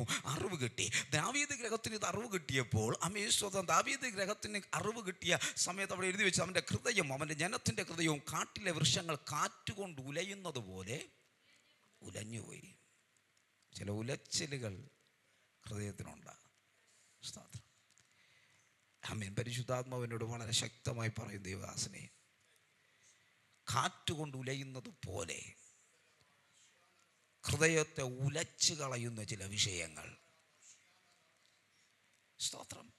ആർക്കാ? ദാവീദ് ഗ്രഹത്തിന്. ദൈവത്തിന് വേണ്ടി നിന്ന് ദൈവം പറഞ്ഞത് അതുപോലെ ചെയ്ത സ്വന്തം അഭിഷേകം പേറി കുഞ്ഞുനാൾ മുതൽ കർത്താവിൻ്റെ അല്ലെങ്കിൽ കർത്താവ് എന്തൊക്കെ ഡിസൈൻ ചെയ്തോ അതെല്ലാം തന്നിൽ കൂടെ ചെയ്തെടുത്തവൻ്റെ ഹൃദയം ഉലഞ്ഞുപോയി. പിടിച്ചു നിൽക്കാൻ പറ്റാത്ത ഒരു സാഹചര്യം. സ്തോത്രം. ഹൃദയം വല്ലാതെ വേദനിച്ച് തകരുന്നൊരു സാഹചര്യം. അങ്ങനെ നിൽക്കുമ്പോൾ അടുത്ത പദം നിങ്ങൾ കേൾക്കണം. യേശയ്യാവിനോട് ദൈവം പറയുക, യേശയ്യാവേ നീ എഴുന്നേറ്റ്.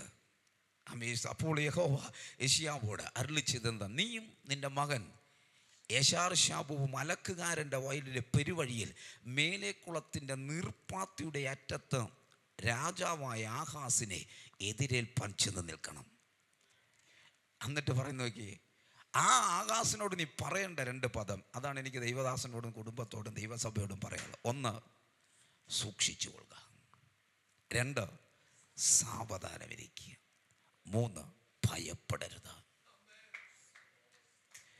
ഇന്ന് രാത്രിയിൽ പരിശുദ്ധാത്മാവ് നിയോഗത്തോടെ എന്നെ ഏൽപ്പിച്ച 3 പദങ്ങൾ അഭിഷേകത്തിനോടും കുടുംബത്തോടും ദൈവസഭയോടും ഞാൻ കൈമാറട്ടെ.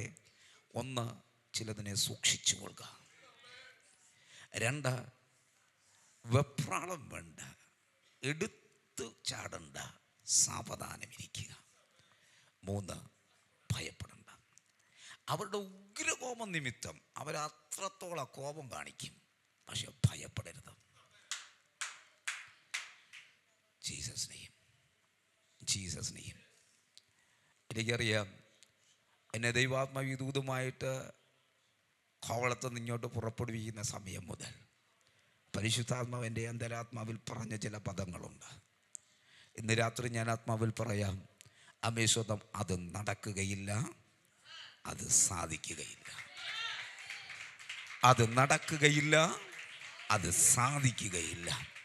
ഇനി എത്ര എണ്ണം എഴുന്നേറ്റ് വന്നെന്ന് പറഞ്ഞാൽ, എന്തെല്ലാം ദുരാലോചനകൾ നടന്നെന്ന് പറഞ്ഞാൽ, എന്തെല്ലാം പേടിപ്പിക്കുന്ന സംഭവങ്ങൾ ഉണ്ടാക്കിക്കൊണ്ടുവന്നാൽ, ഇന്ന് രാത്രി പരിശുദ്ധാത്മാവിന് പറയാനുള്ള പദം അത് നടക്കുകയില്ല, അത് സാധിക്കുകയില്ല.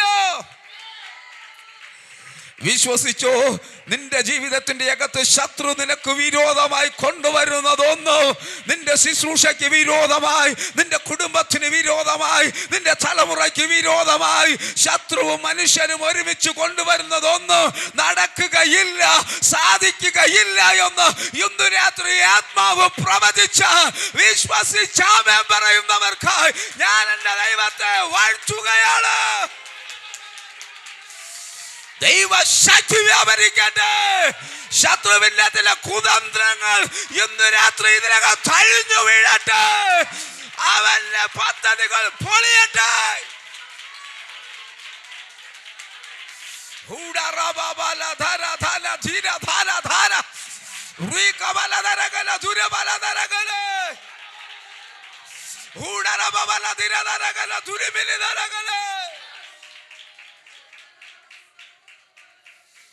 ആമേൻ, ആമേൻ. അവിടെ പറയുന്ന ഇങ്ങനൊരു പദം കൂടെ കിടപ്പുണ്ട്, അവരുടെ ദുരാലോചന നിമിത്തം. ഇപ്പൊ നല്ല ആലോചനയല്ല, സ്തോത്രം, സ്തോത്രം. അവരുടെ ദുരാലോചന നിമിത്തം. ആമേൻ. ഇന്ന് രാത്രിയിൽ പരിശുദ്ധാത്മാവിനോട് പറയുന്നൊരു കാര്യം അറിയാം, കണ്ടോ? അവൻ നിന്റെ നേരെ ദുരാലോചന ചെയ്യുക കൊണ്ട്. അപ്പം കർത്താവ് വെറുതെ അല്ല നടക്കത്തില്ല സാധിക്കത്തില്ലെന്ന് പറഞ്ഞത്, ഉദ്ദേശം ശരിയല്ലാത്തോണ്ട്. ആലോചന നല്ലതല്ല.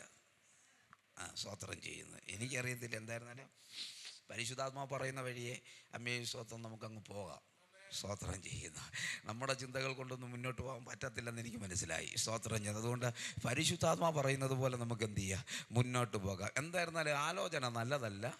സ്തോത്രം ചെയ്യുന്ന അത് ദുരാലോചനയായതുകൊണ്ടാണ് സ്വർഗ്ഗം എഴുന്നേറ്റ് എന്ന് പറയുന്നത്, യഹോവയായ കർത്താവ് ഞാൻ അരുളി ചെയ്യുന്നു, അത് നടക്കത്തില്ല, അത് സാധിക്കത്തില്ല. കാരണം നിന്റെ ആലോചന നല്ലതായിരുന്നെങ്കിൽ ദൈവം സപ്പോർട്ട് ചെയ്തേനെ. നിന്റെ ആലോചന ദുരാലോചനയായതുകൊണ്ടാണ് സ്വർഗം പറഞ്ഞ നടക്കത്തില്ല കുഞ്ഞെ, അത് സാധിക്കത്തില്ല. ഇന്ന് രാത്രി വിശ്വസിച്ചു, അത് നടക്കത്തില്ല, അത് സാധിക്കത്തില്ല. ഹമേശ്വതം ഈ രാത്രിയിൽ പരിശുദ്ധാത്മാവ് വളരെ ശക്തവും വ്യക്തവുമായി പ്രവചന ദൂതായി ആത്മാവ് പ്രവചിക്കുന്നു. ചില കുടുംബങ്ങളോട്, വ്യക്തികളോട്, തലമുറകളോട്, അഭിഷക്തന്മാരോട് ഇന്ന് രാത്രി ആത്മാവ് പ്രവചിക്കുന്നു, നിനക്കു നേരെ നടത്തുന്ന ദുരാലോചനകൾ കണ്ട് നീ പേടിക്കണ്ട. അമേശ്വരം നീ ഭയപ്പെട്ടു പോകണ്ട. അമേശ്വരം നീ സാവധാനത്തിലിരിക്കുക, നീ സൂക്ഷിച്ചു കൊള്ളുക. അമേ നീ ഭയപ്പെടരുത്, അത് നടക്കുകയില്ല, അത് സാധിക്കുകയില്ല.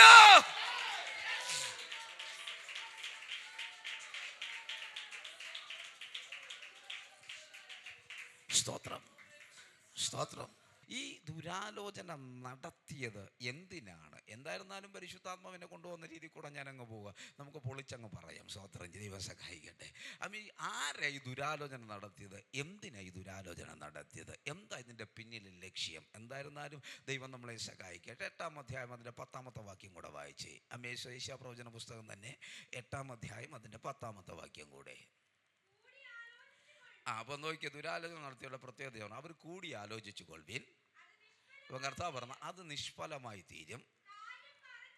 കാര്യം പറഞ്ഞുറപ്പിപ്പീൻ, സാധ്യം ഉണ്ടാകത്തില്ല. എന്താ കാര്യം എന്നറിയോ? സ്തോത്രം ചെയ്യുന്നു. ഇന്ന് രാത്രികാലം തിരിച്ചെഴുന്നേറ്റ് നിന്ന് പറയാൻ പറ്റിയൊരു ദൂത നിങ്ങൾ കൂടി ആലോചിച്ചോ? സ്തോത്രം ചെയ്യുന്നത്. നിങ്ങൾ അമേസോ കൂടി ആലോചിച്ചോ, നിങ്ങൾ പറഞ്ഞുറപ്പിച്ചോ, പക്ഷെ ദൈവം ഞങ്ങളോട് കൂടെയുണ്ട്. സ്വോത്രം, സ്വോത്രം, സ്വോത്രം, സ്വോത്രം, സ്വോത്രം. ഇന്ന് രാത്രി ചങ്കൂറ്റത്തോടെ എഴുന്നേറ്റ് നിന്ന് ധൈര്യത്തോടെ പറയാ, ദൈവം എന്നോട് കൂടെയുള്ളത് കൊണ്ട് നീ എന്തെല്ലാം പറഞ്ഞുറപ്പിച്ചാലും, നീ എന്തൊക്കെ ദുരാലോചനകൾ നടത്തിയാലും, നീ എന്തൊക്കെ കൂടിയാലോചിച്ചാലും അത് നടക്കുകയില്ല, അത് സാധിക്കുകയില്ല. കാരണം ദൈവം ഞങ്ങളോട് കൂടെയുണ്ട്. ദൈവം ഞങ്ങളോട് കൂടെയുണ്ട്. റോമാലേഖനം 8-ാം അധ്യായം വായിക്കുമ്പോൾ അവിടെ ഇങ്ങനെയാണ് പറയുന്നത്, ദൈവം നമുക്ക് അനുകൂലമെങ്കിൽ പ്രതികൂലം ആർ. സ്തോത്രം, സ്തോത്രം, സ്തോത്രം, സ്തോത്രം. ഇന്ന് രാത്രി സ്തോത്രം ചെയ്യുന്നു. കൂടിയാലോചിച്ചു കൊള്ളുവേ, അത് നിഷ്ഫലമായി തീരും. ഒന്ന് പറഞ്ഞാൽ ഞാൻ ഇങ്ങനെ പറയാ, പിശാചും മനുഷ്യരും ഒരുമിച്ച് ചേർന്ന് രഹസ്യമായ ചില കൂടിയാലോചനകൾ നടത്തുമ്പോൾ ഇന്ന് രാത്രി സ്വർഗത്തിന് പറയാനുള്ള ദൂത്, അത് ഫലമുണ്ടാകുകയില്ല. കാര്യങ്ങളൊക്കെ പറഞ്ഞ് നിങ്ങൾ ഉറപ്പിച്ചോ. എൻ്റെ ഭാഷ പറഞ്ഞാൽ സമയവും വേണമെങ്കിൽ കുറിച്ചു വെച്ചോ, പക്ഷെ സാധ്യം ഉണ്ടാകത്തില്ല. സ്തോത്രം, സ്തോത്രം, സ്തോത്രം, സ്തോത്രം. കാരണം ദൈവം ഞങ്ങളോട് കൂടെയുണ്ട്. ദൈവം ഞങ്ങളോട് കൂടെയുണ്ട്. ഇന്ന് രാത്രികാലം ഈ ദേശത്ത് ഇങ്ങനൊരു ശുശ്രൂഷ വളർന്നു വരാൻ ഒരുപാട് വീല കർത്താവിൻ്റെ ദാസനും ദാസിയും കുഞ്ഞുങ്ങളും കൊടുത്തിട്ടുണ്ട്. ഇന്ന് രാത്രി അതിനെതിരെ എഗെയിൻസ്റ്റ് ആയിട്ട് കൂടിയാലോചിക്കുന്ന, പറഞ്ഞുറപ്പിക്കുന്ന കാര്യങ്ങളൊന്നും നടക്കത്തില്ലെന്ന് ആത്മാവി 2025 നവംബർ മാസം 29-ാം തീയതി ശനിയാഴ്ച രാത്രി നിങ്ങൾക്ക് ദൈവം ഒരു ഉറപ്പ് നൽകുകയാണ്. അതൊന്നും നടക്കത്തില്ല, അതൊന്നും സാധ്യമാകത്തില്ല. കാരണം ദൈവം നിങ്ങളോട് കൂടെയുണ്ട്. ദൈവം നിങ്ങളോട് കൂടെയുണ്ട്. ദൈവം നിങ്ങളോട് കൂടെയുണ്ട്. ഇന്ന് രാത്രി വിശ്വസിച്ചോ. ഞാനൊരു ആത്മാവിലൊരു ദൂതൂടെ അതിനോട് ചേർത്ത് പറയാം. ദൈവം നിങ്ങളോട് കൂടെയുണ്ട്. പുതിയ നിയമത്തിന്റെ ഏകതലത്തിൽ നമ്മൾ കാണുന്ന ഏറ്റവും മനോഹരമായ ഒരു വ്യക്തിത്വത്തിനുടമയാണ് അപ്പോസ്തലനായ പൗലോസ്. ദമസ്കോസിന്റെ പടിവാതിൽക്കൽ വെച്ച് ദൈവം വിളിച്ച് വേർതിരിച്ച നാൾ മുതൽ സ്തോത്രം ചെയ്യുന്നു. കർത്താവിന്റെ ദാസനായ പൗലോസിനെ ദൈവം വേർതിരിക്കുന്ന ഒരു പ്രത്യേകതയുണ്ട് കേട്ടോ. കർത്താവിന്റെ ദാസൻ എല്ലാവരും വിളിച്ചതിന് ഓരോ പ്രത്യേകതകളുണ്ട്. പൗലോസിനെ വിളിച്ചതിന് ഒരു പ്രത്യേകതയുണ്ട്. പൗലോസിനെ വിളിക്കുന്നത് ദമസ്കോസിന്റെ പടിവാതിൽക്കൽ വെച്ചാണ്. സൂര്യനെ വെല്ലുന്നൊരു വെളിച്ചം തന്റെ ശിരസിന്മേൽ വന്ന് വീണു, താൻ കുതിരപ്പുറത്തും താഴെ വീഴുന്നു, 3 ദിനരാത്രം കണ്ണു കാണേണ്ടത്. ഇതൊക്കെ നമുക്കറിയാവുന്ന ചരിത്രം. പക്ഷെ മാനസാന്തരത്തിന് എന്തെങ്കിലും ചരിത്രമുണ്ടോ? എങ്ങനെ മാനസാന്തരപ്പെട്ട പൗലോസ്? നമുക്കറിയാവുന്ന മാനസാന്തരം ഇങ്ങനെ, കുതിരപ്പുറത്തും താഴേക്ക് വീണപ്പോൾ നാം മാനസാന്തരപ്പെട്ടെന്നാണ്. പക്ഷെ 8-ാം അധ്യായം പഠിക്കുമ്പോൾ അവിടെ പറയുന്നത് ഇങ്ങനെയാണ്, അവൻ വീടുകൾ തോറും ചെന്ന് സ്ത്രീകളെയും കുഞ്ഞുങ്ങളെയും ഉപദ്രവിച്ച് വലിച്ചിഴയ്ക്കുമായിരുന്നു സുവിശേഷ നിമിത്തം. സുവിശേഷം പറയുന്നവരോട്. അതേ പൗലോസ് 20-20 പറയുന്നത് ഇങ്ങനെയാണ്, ഞാൻ വീട് വീടാന്തരം കയറി ഇറങ്ങി സുവിശേഷം പ്രസംഗിച്ചു. എൻ്റെ വാദം ഇത്രയേ ഉള്ളൂ. വീട് വീടാന്തരം കയറി ഇറങ്ങി സുവിശേഷത്തിന് വിരോധമായി നിന്ന് ആരൊക്കെ നോക്കി, ഈ ആത്മാവ് ഇന്ന് ഈ ദേശത്തെ നോക്കി പറയുന്നൊരു പദം ഞാൻ പറയാം. കർത്താവിദാസൻ കുറിച്ചിട്ടോ പരിശുദ്ധാത്മാവിനോട് പറയുന്നൊരു പദമാണ്. വീട് വീടാന്തരം കയറി ഇറങ്ങി പ്രതികൂലങ്ങളെ പറഞ്ഞുറപ്പിച്ച് ചിന്തിപ്പിച്ച് സ്തോത്രം ചെയ്യുന്നു ഇറങ്ങി നടക്കുന്ന ചിലതിനോട് ഇന്ന് രാത്രി സ്വർഗം ഇടപെടും. എൻ്റെ ഭാഷയല്ല, പരിശുദ്ധാത്മാവിൻ്റെ ഭാഷയാണ്. എന്തെന്ന് ഞാൻ പറയുക, ഇവൻ വീട് വീടാന്തരം കയറി ഇറങ്ങിയപ്പം നമുക്കറിയാം അപ്പോസ്തലനായ പത്രോസിനെ പിടിച്ചുകൊണ്ട് സ്തോത്രം ചെന്ന് പോകുന്ന സമയത്ത് സ്ത്രീയും ജനങ്ങളും ഒക്കെ കൂടിയിരുന്ന് എന്ത് ചെയ്തു? പ്രാർത്ഥിച്ചു. അങ്ങനെയെങ്കിൽ സ്തോത്രം അടി കിട്ടുമ്പോൾ പ്രാർത്ഥിക്കാതിരിക്കുമോ? മിണ്ടുന്നില്ലെല്ലാവരും. പാസ്റ്ററെ പിടിച്ചോണ്ട് പോയാൽ നിങ്ങളെല്ലാവരും പ്രാർത്ഥിക്കും. നിങ്ങൾക്ക് അടി കിട്ടുമ്പോൾ പ്രാർത്ഥിക്കുന്ന പ്രാർത്ഥനയും പാസ്റ്ററെ പിടിച്ചോണ്ട് പോകുമ്പോൾ പ്രാർത്ഥിക്കുന്ന പ്രാർത്ഥന രണ്ടും രണ്ടാണ്. ദേഹം നൊന്തു കഴിഞ്ഞാൽ നമ്മുടെ പ്രാർത്ഥന ഒന്ന് കൂടും അല്ലേ? നമ്മുടെ കുഞ്ഞുങ്ങൾക്ക് എന്തെങ്കിലും അസുഖം വരുമ്പോഴോ നമുക്കത് അസുഖം വരുമ്പോഴൊക്കെ നമ്മൾ പ്രാർത്ഥിക്കുന്ന പോലെയാണോ സാധാരണ വേറൊരാൾക്ക് അസുഖം വരുമ്പോൾ പ്രാർത്ഥിക്കുന്നത്? അല്ല, നമുക്ക് വരുമ്പോൾ നമ്മൾ എന്ത് ചെയ്യും? പ്രാർത്ഥിക്കും. അങ്ങനെയൊക്കെ നിങ്ങളൊന്ന് ചിന്തിച്ചേ. പൗലോസ് വീട് വീടാന്തരം കയറി ഇറങ്ങി എല്ലാത്തിനെയും അടിച്ച് തകർക്കുമ്പോൾ ഇവരൊക്കെ മിണ്ടാതിരിക്കുമെന്ന ഇല്ല. അവരുടെ കണ്ണുനീർ ധാരധാരയായി വീണു. ആ വീണ കണ്ണുനീരാണ് ദമസ്കോസിൽ വെളിപ്പെട്ടത്. അർത്ഥം ഞാനിങ്ങനെ പറയാം കുഞ്ഞെ, നിങ്ങൾ ഇന്നിവിടെ ഇരുന്ന് നിൽക്കുന്ന കണ്ണുനീരുകൾക്ക് നാളെ ഒരു പ്രതിഫലമുണ്ട്. പട്ടണത്തിൻ്റെ നടുവിൽ ദൈവവേലയ്ക്ക് വിരോധമായി വീട് വീടാന്തരം കയറി ഇറങ്ങുന്ന ചിലത് പരിശുദ്ധാത്മാവിനെ കാണിക്കുന്ന വെളിപ്പാട് ഞാൻ ആത്മാവിൽ പറയാം.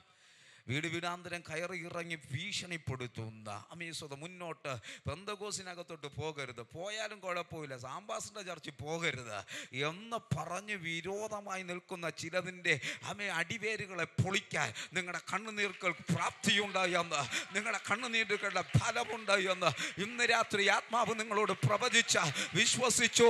ഈ പട്ടണത്തിൽ ദൈവസഭയ്ക്ക് വിരോധമായി കയറി ഇറങ്ങുന്ന ചിലതിനെ ആത്മാവ് തൊട്ടിട്ട് അവരെ കൊണ്ട് ഈ ദേശത്ത് ദൈവം സുവിശേഷം പറയിക്കുമെന്ന് ആത്മാവ് പ്രവചിച്ചാൽ വിശ്വസിച്ചാമേ പറഞ്ഞു. ദൈവം അത് നിങ്ങളിൽ കൂടെ നിവർത്തീകരിക്കാൻ പോകുകയാണ്. വീട് വീടാന്തരം വിരോധമായി കയറിയവന് വീട് വീടാന്തരം അനുകൂലമായി കയറ്റുന്ന ഒരു ദൈവമുണ്ട്.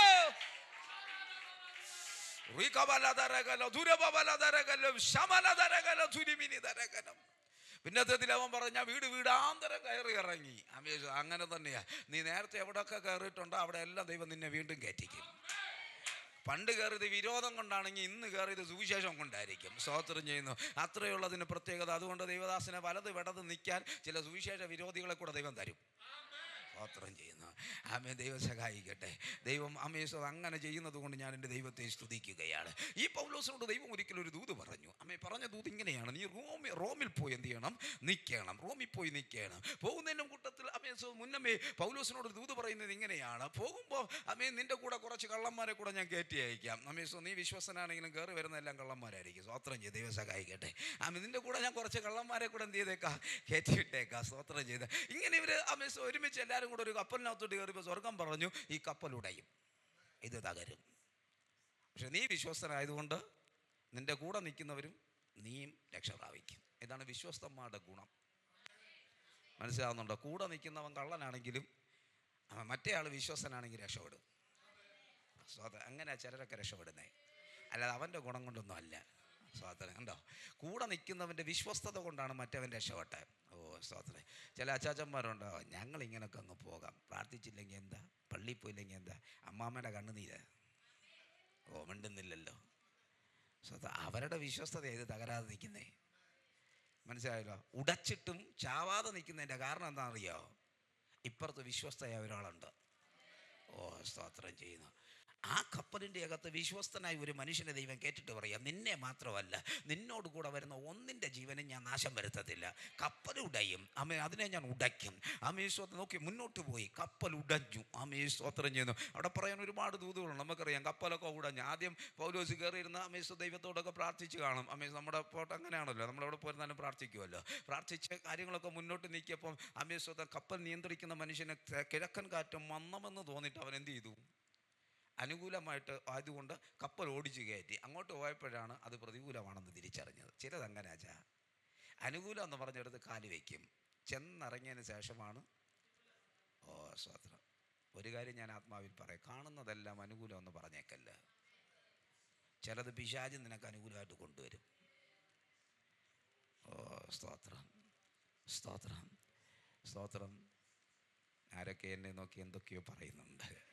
സ്തോത്രം. എൻ്റെ ഒരു സ്വഭാവം, എൻ്റെ ശുശ്രൂഷ ഇങ്ങനെ ആയിപ്പോയി. ദൈവം എന്നെ ഏൽപ്പിച്ചത് ഇങ്ങനെ, അതുകൊണ്ട് എനിക്ക് ഇങ്ങനെ അല്ലാതെ മാറാൻ പറ്റത്തില്ല. അതുകൊണ്ടാണ് സ്തോത്രം ചെയ്യുന്നത് കേട്ടോ. സ്തോത്രം. അങ്ങ് ഇറങ്ങിച്ചെന്നിട്ട് ചിലങ്ങനെ സ്തോത്രം എല്ലാം കഴിഞ്ഞതിന് ശേഷം തിരിഞ്ഞൊരു നോട്ടമുണ്ട്, ദൈവമേ ഞങ്ങൾ ഇതുവരെ എത്തി, ഇനി അങ്ങ് പിടിച്ചോളണം. നടക്കുന്ന കാര്യമല്ല കുഞ്ഞെ. ഇറങ്ങുന്നതിന് മുമ്പേ ചോദിക്കണം, കർത്താവ് ഞാൻ ഇറങ്ങാൻ പോവുക, എന്നെ ഒന്ന് പിടിച്ചോണേ. സ്തോത്രം. കണ്ടോ? ഇറങ്ങിച്ചെന്ന് മുക്കാഭാഗം ചെന്ന് നിന്നിട്ട് കർത്താവ് ഇതുവരെ എന്തായിരുന്നത് ഞങ്ങൾ വന്നു, ഇനി നീ എന്നെ ഒന്ന് പിടിച്ചോണെന്ന് പറഞ്ഞാൽ കർത്താവ് പറയും, എന്തായാലും താഴിട്ട് അല്പം വെള്ളം കുടിക്കട്ടെ, അവസാനം പൊക്കാന്ന് പറയും. സ്തോത്രം ചെയ്യുന്നു. ആ ഒരു പണിക്ക് പോകാതിരിക്കുന്നതാണ് നല്ലത്. ദൈവം സഹായിക്കട്ടെ. അപ്പോൾ നോക്കി മുന്നോട്ട് പോയി. കാറ്റനുകൂലമെന്ന് കണ്ട് കപ്പലൊക്കെ ഓടിച്ച് സ്തോത്രം എല്ലാം തകർന്ന് ഉടഞ്ഞ് 14 ദിനരാത്രങ്ങൾ സൂര്യനെ ചന്ദ്രനെ കാണാൻ കഴിയാതെ വണ്ണം സ്തോത്രം ചെയ്യുന്നു. ഇങ്ങനെ പോവുകയാണ്. ഇങ്ങോട്ട് വന്ന വഴിക്ക് എൻ്റെ മോള് വണ്ടി ാതിരുന്ന് പറഞ്ഞൊരു കാര്യം, ഇതൊന്നും ദൂതായിട്ട് പറഞ്ഞതല്ല കേട്ടോ. ഇങ്ങോട്ട് വന്നവൻ എൻ്റെ പറയാം, ഇങ്ങനെ ആയിരിക്കുമല്ലേ അപ്പാ പൗലോസും സൂര്യനെയും ചന്ദ്രനെയും കാണാത്ത? ഞാൻ ചെന്ത് പറ്റി? അല്ല, ഇന്നത്തെ ദിവസം നമ്മൾ സൂര്യനെയും കണ്ടിട്ടില്ല. സ്തോത്രം ചെയ്യുന്ന ഇന്നത്തെ ദിവസം സൂര്യനെ കണ്ടിട്ടില്ല. അപ്പോൾ അവൾ പറയാം, ഇങ്ങനെ ആയിരിക്കുമല്ലേ പൗലോസും സൂര്യനെ കാണാതെ വെള്ളത്തിൽ കിടന്നത്? എനിക്കൊപ്പം തോന്നി ശരിയായിരിക്കാം. കണ്ടോ? 14 ദിനരാത്രങ്ങൾ ഒന്നുമില്ല. ഒരു കാര്യം ഞാൻ പറയാം, സകലതും തച്ചുടഞ്ഞാലും സകലതിനും ഉടച്ചു കളഞ്ഞാലും നിന്റെ പേര് ദൈവകൃപയുണ്ടെങ്കിൽ കപ്പൽ വേണ്ട കുഞ്ഞെ രക്ഷപ്പെടാൻ, പൊട്ടിയൊരു ചെറിയ കഷ്ണം മതി. മനസ്സിലാവുന്നുണ്ടോ? കപ്പൽ വേണമെന്നില്ല നിനക്ക് രക്ഷപ്പെടാൻ. നീ വിചാരിക്കുന്ന എന്നെ വന്ന് ഞാൻ രക്ഷപ്പെടേണ്ടതിന് എന്തോ വലിയ സംഭവങ്ങൾ വേണം. വേണ്ട വേണ്ട വേണ്ട വേണ്ട. ദൈവകൃപയും അഭിഷേകവും നിന്റെ മേലുണ്ടെങ്കിൽ നിനക്ക് രക്ഷപ്പെടാൻ ഒരു കപ്പൽ വേണമെന്നൊന്നുമില്ല. അല്ല, ഉടഞ്ഞ് തകർന്നു കിടക്കുന്നൊരു കപ്പലിൻ്റെ കഷ്ണം നിന്റെ കയ്യിൽ കിട്ടിയാലും ദൈവം നിന്റെ മേൽ കിടത്തിയ വാഗ്ദത്തത്തെ ജീവൻ വെപ്പിച്ച് മറുകര കൊണ്ടെത്തിക്കാൻ ശക്തനെന്ന് ഇന്ന് രാത്രി വിശ്വസിക്കുന്നവർ മാത്രം ആമേൻ പറഞ്ഞു. ദൈവം നിങ്ങളെ മറുകര കൊണ്ടെത്തിക്കാൻ ഇടയായി തീരും. സ്തോത്രം. ആ ചെറിയൊരു പലക കഷ്ണത്തിൽ പിടിച്ച് അവൻ ഓടിച്ചൊന്ന് കയറിയത് മെലിത്തയിലേക്ക്. മെലിത്ത നിങ്ങൾക്കറിയാം, മെലിത്തയിലേക്ക് ഓടിച്ചെന്ന് കയറി. അമേശ്വരം അവിടെ താമസിക്കുന്നവർ ബർബരന്മാർ, ആരോടും ദയ കാണിക്കാത്തവർ. അമേശ്വരം പക്ഷെ അവിടെ പറയുന്നത് ഇങ്ങനെയാണ്, അവർ പൗലോസിനോട് അസാധാരണ ദയ കാണിച്ചു. കൃപയുണ്ടെങ്കിൽ, അഭിഷേകം ഉണ്ടെങ്കിൽ, ഒരു ദയയില്ലാത്തവന് നിന്നോട് ദയ കാണിക്കും. സ്വത്രം സ്വത്രം സ്വത്രം സ്വത്രം സ്വത്രം സ്വത്രം. പക്ഷെ ഇത് രണ്ട് ഇല്ലാതെ ചെന്ന് കയറിയ മിണ്ടുന്നില്ല. അഭിഷേകവും കൃപയില്ലാതെ എവിടെയെങ്കിലും ചെന്ന് ബർബരന്മാരുടെ മുമ്പിൽ ചാടിയിട്ട് അവർ എന്നോട് ദയ കാണിച്ചെന്ന് പറഞ്ഞ് ഇങ്ങോട്ട് വരരുത്. ദയ കാണിക്കണമെങ്കിൽ ദയ കാണിക്കണമെങ്കിൽ നിന്റെ മേലേക്ക് കൃപയും അഭിഷേകവും വേണം. ഉണ്ടോ? ഇത് രണ്ടുമുള്ളവൻ ചെന്ന് കയറിയതും അഭിഷേകം അവനോട് ദയ കാണിച്ചു. നോക്കിക്കേ, അവർ മുന്നമേ തീ കൂട്ടിയിട്ടിരിക്കുക.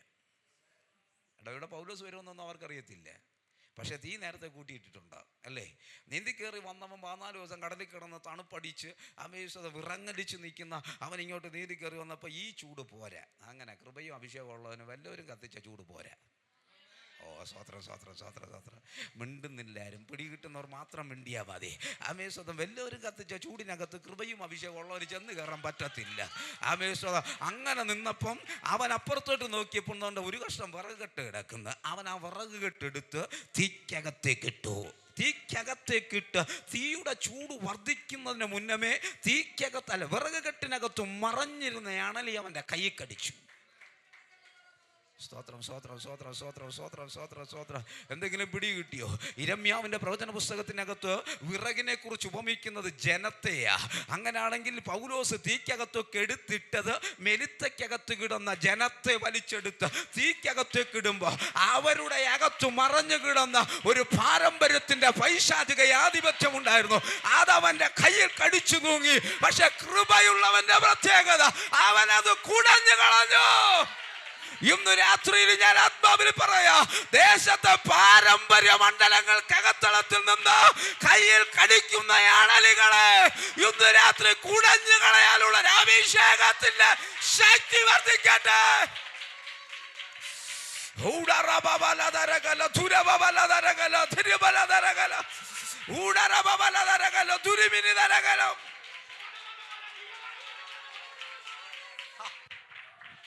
പോരെ പോരെ പോരെ. ഇന്ന് രാത്രി ഞാൻ ഇങ്ങനെ പറയൂ, ബർബരന്മാർ കത്തിച്ച തീക്കകത്ത് ആ ദേശത്തിന്റെ ആധിപത്യങ്ങൾ ചാകത്തില്ല.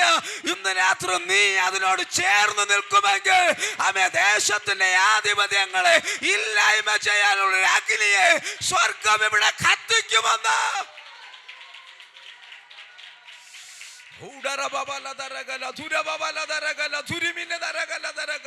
ഇന്ന് രാത്രി പരിശുദ്ധാത്മാവ് ആരൊക്കെയോ അഭിഷേകത്താൽ കത്തിക്കാൻ പോകുകയാണ്. നിന്റെ കുടുംബത്തിന്റെ അകത്ത നാളുകൾ കൊണ്ട് അവകാശം പറഞ്ഞ പാരമ്പര്യത്തിന്റെ മണ്ഡലങ്ങളെ കത്തിച്ചു കളയാനുള്ള ഒരാത്മാവിന്റെ അഭിഷേകത്തെ നിന്റെ കുടുംബത്തിന്റെ അകത്തളത്തിൽ മുച്ചൂട് മുടിക്കുമെന്ന് അവകാശവാദം ചൊല്ലി നിൽക്കുന്ന സർപ്പശക്തികളെ ഇന്ന് രാത്രി ഉടയ്ക്കുന്ന ഒരഭിഷേകത്തിന്റെ ശക്തി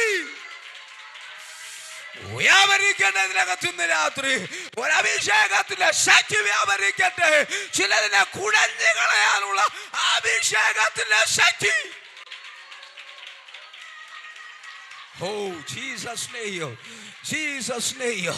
ഇന്ന് രാത്രി നീ തിരികെ കയറുമ്പോൾ നിന്റെ കുടുംബത്തിന്റെ അകത്തളത്തിൽ നീ കണ്ടിട്ട് വന്ന ചിലത് കാണത്തില്ലെന്ന് ആത്മാവ് നിന്നോട് ആലോചന പറഞ്ഞ് വിശ്വസിക്കുക.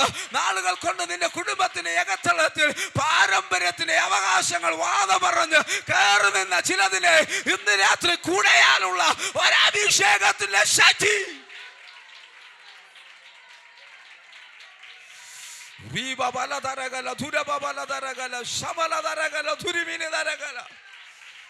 റിബമനധാരധാര ധീരമനധരകന വൈശപരിഖമനധര.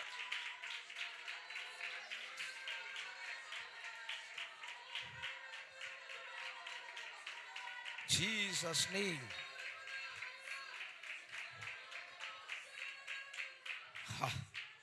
ശ്രദ്ധിച്ചേ ഞാൻ ആ ദൂതൊന്ന് മുഴുവിപ്പിച്ചോട്ടെ. ആമേ, സ്തോത്രം ചെയ്യുന്നു. ഇവൻ അതിനെ അങ്ങോട്ട് കുടഞ്ഞു കളഞ്ഞു. ഇവനോട് പറഞ്ഞ ദൂതെന്തോ, നീ റൂമിൽ ചെന്നിരിക്കും. പക്ഷെ കടലിൽ വെച്ച് ശത്രു പറഞ്ഞു നീ എത്തത്തില്ല.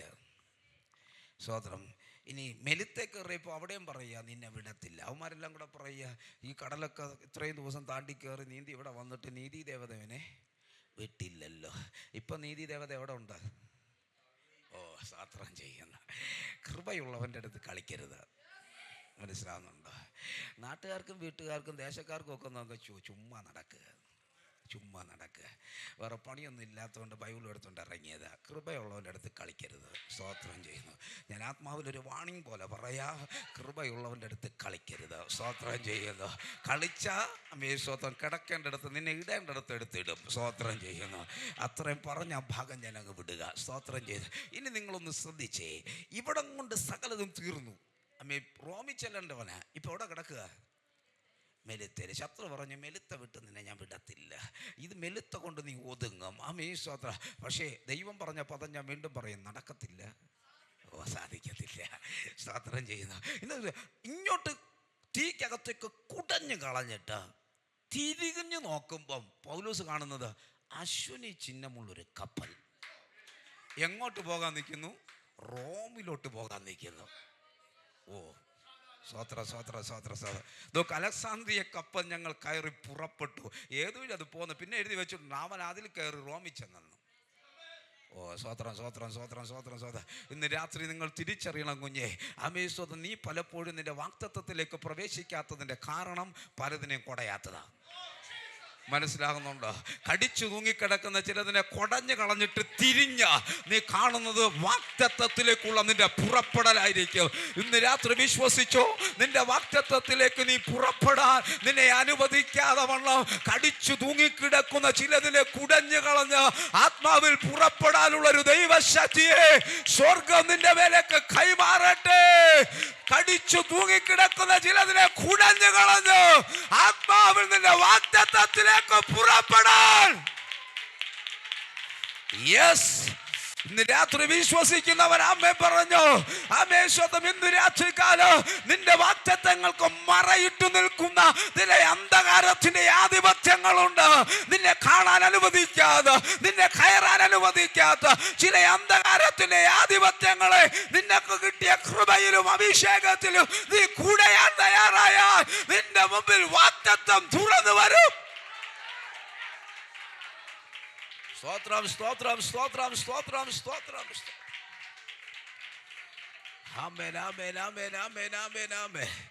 ഇന്ന് രാത്രി വിശ്വസിക്കുന്നവരൊക്കെ ദൈവത്തെ ആരാധിച്ചുകൊണ്ടിരുന്നു.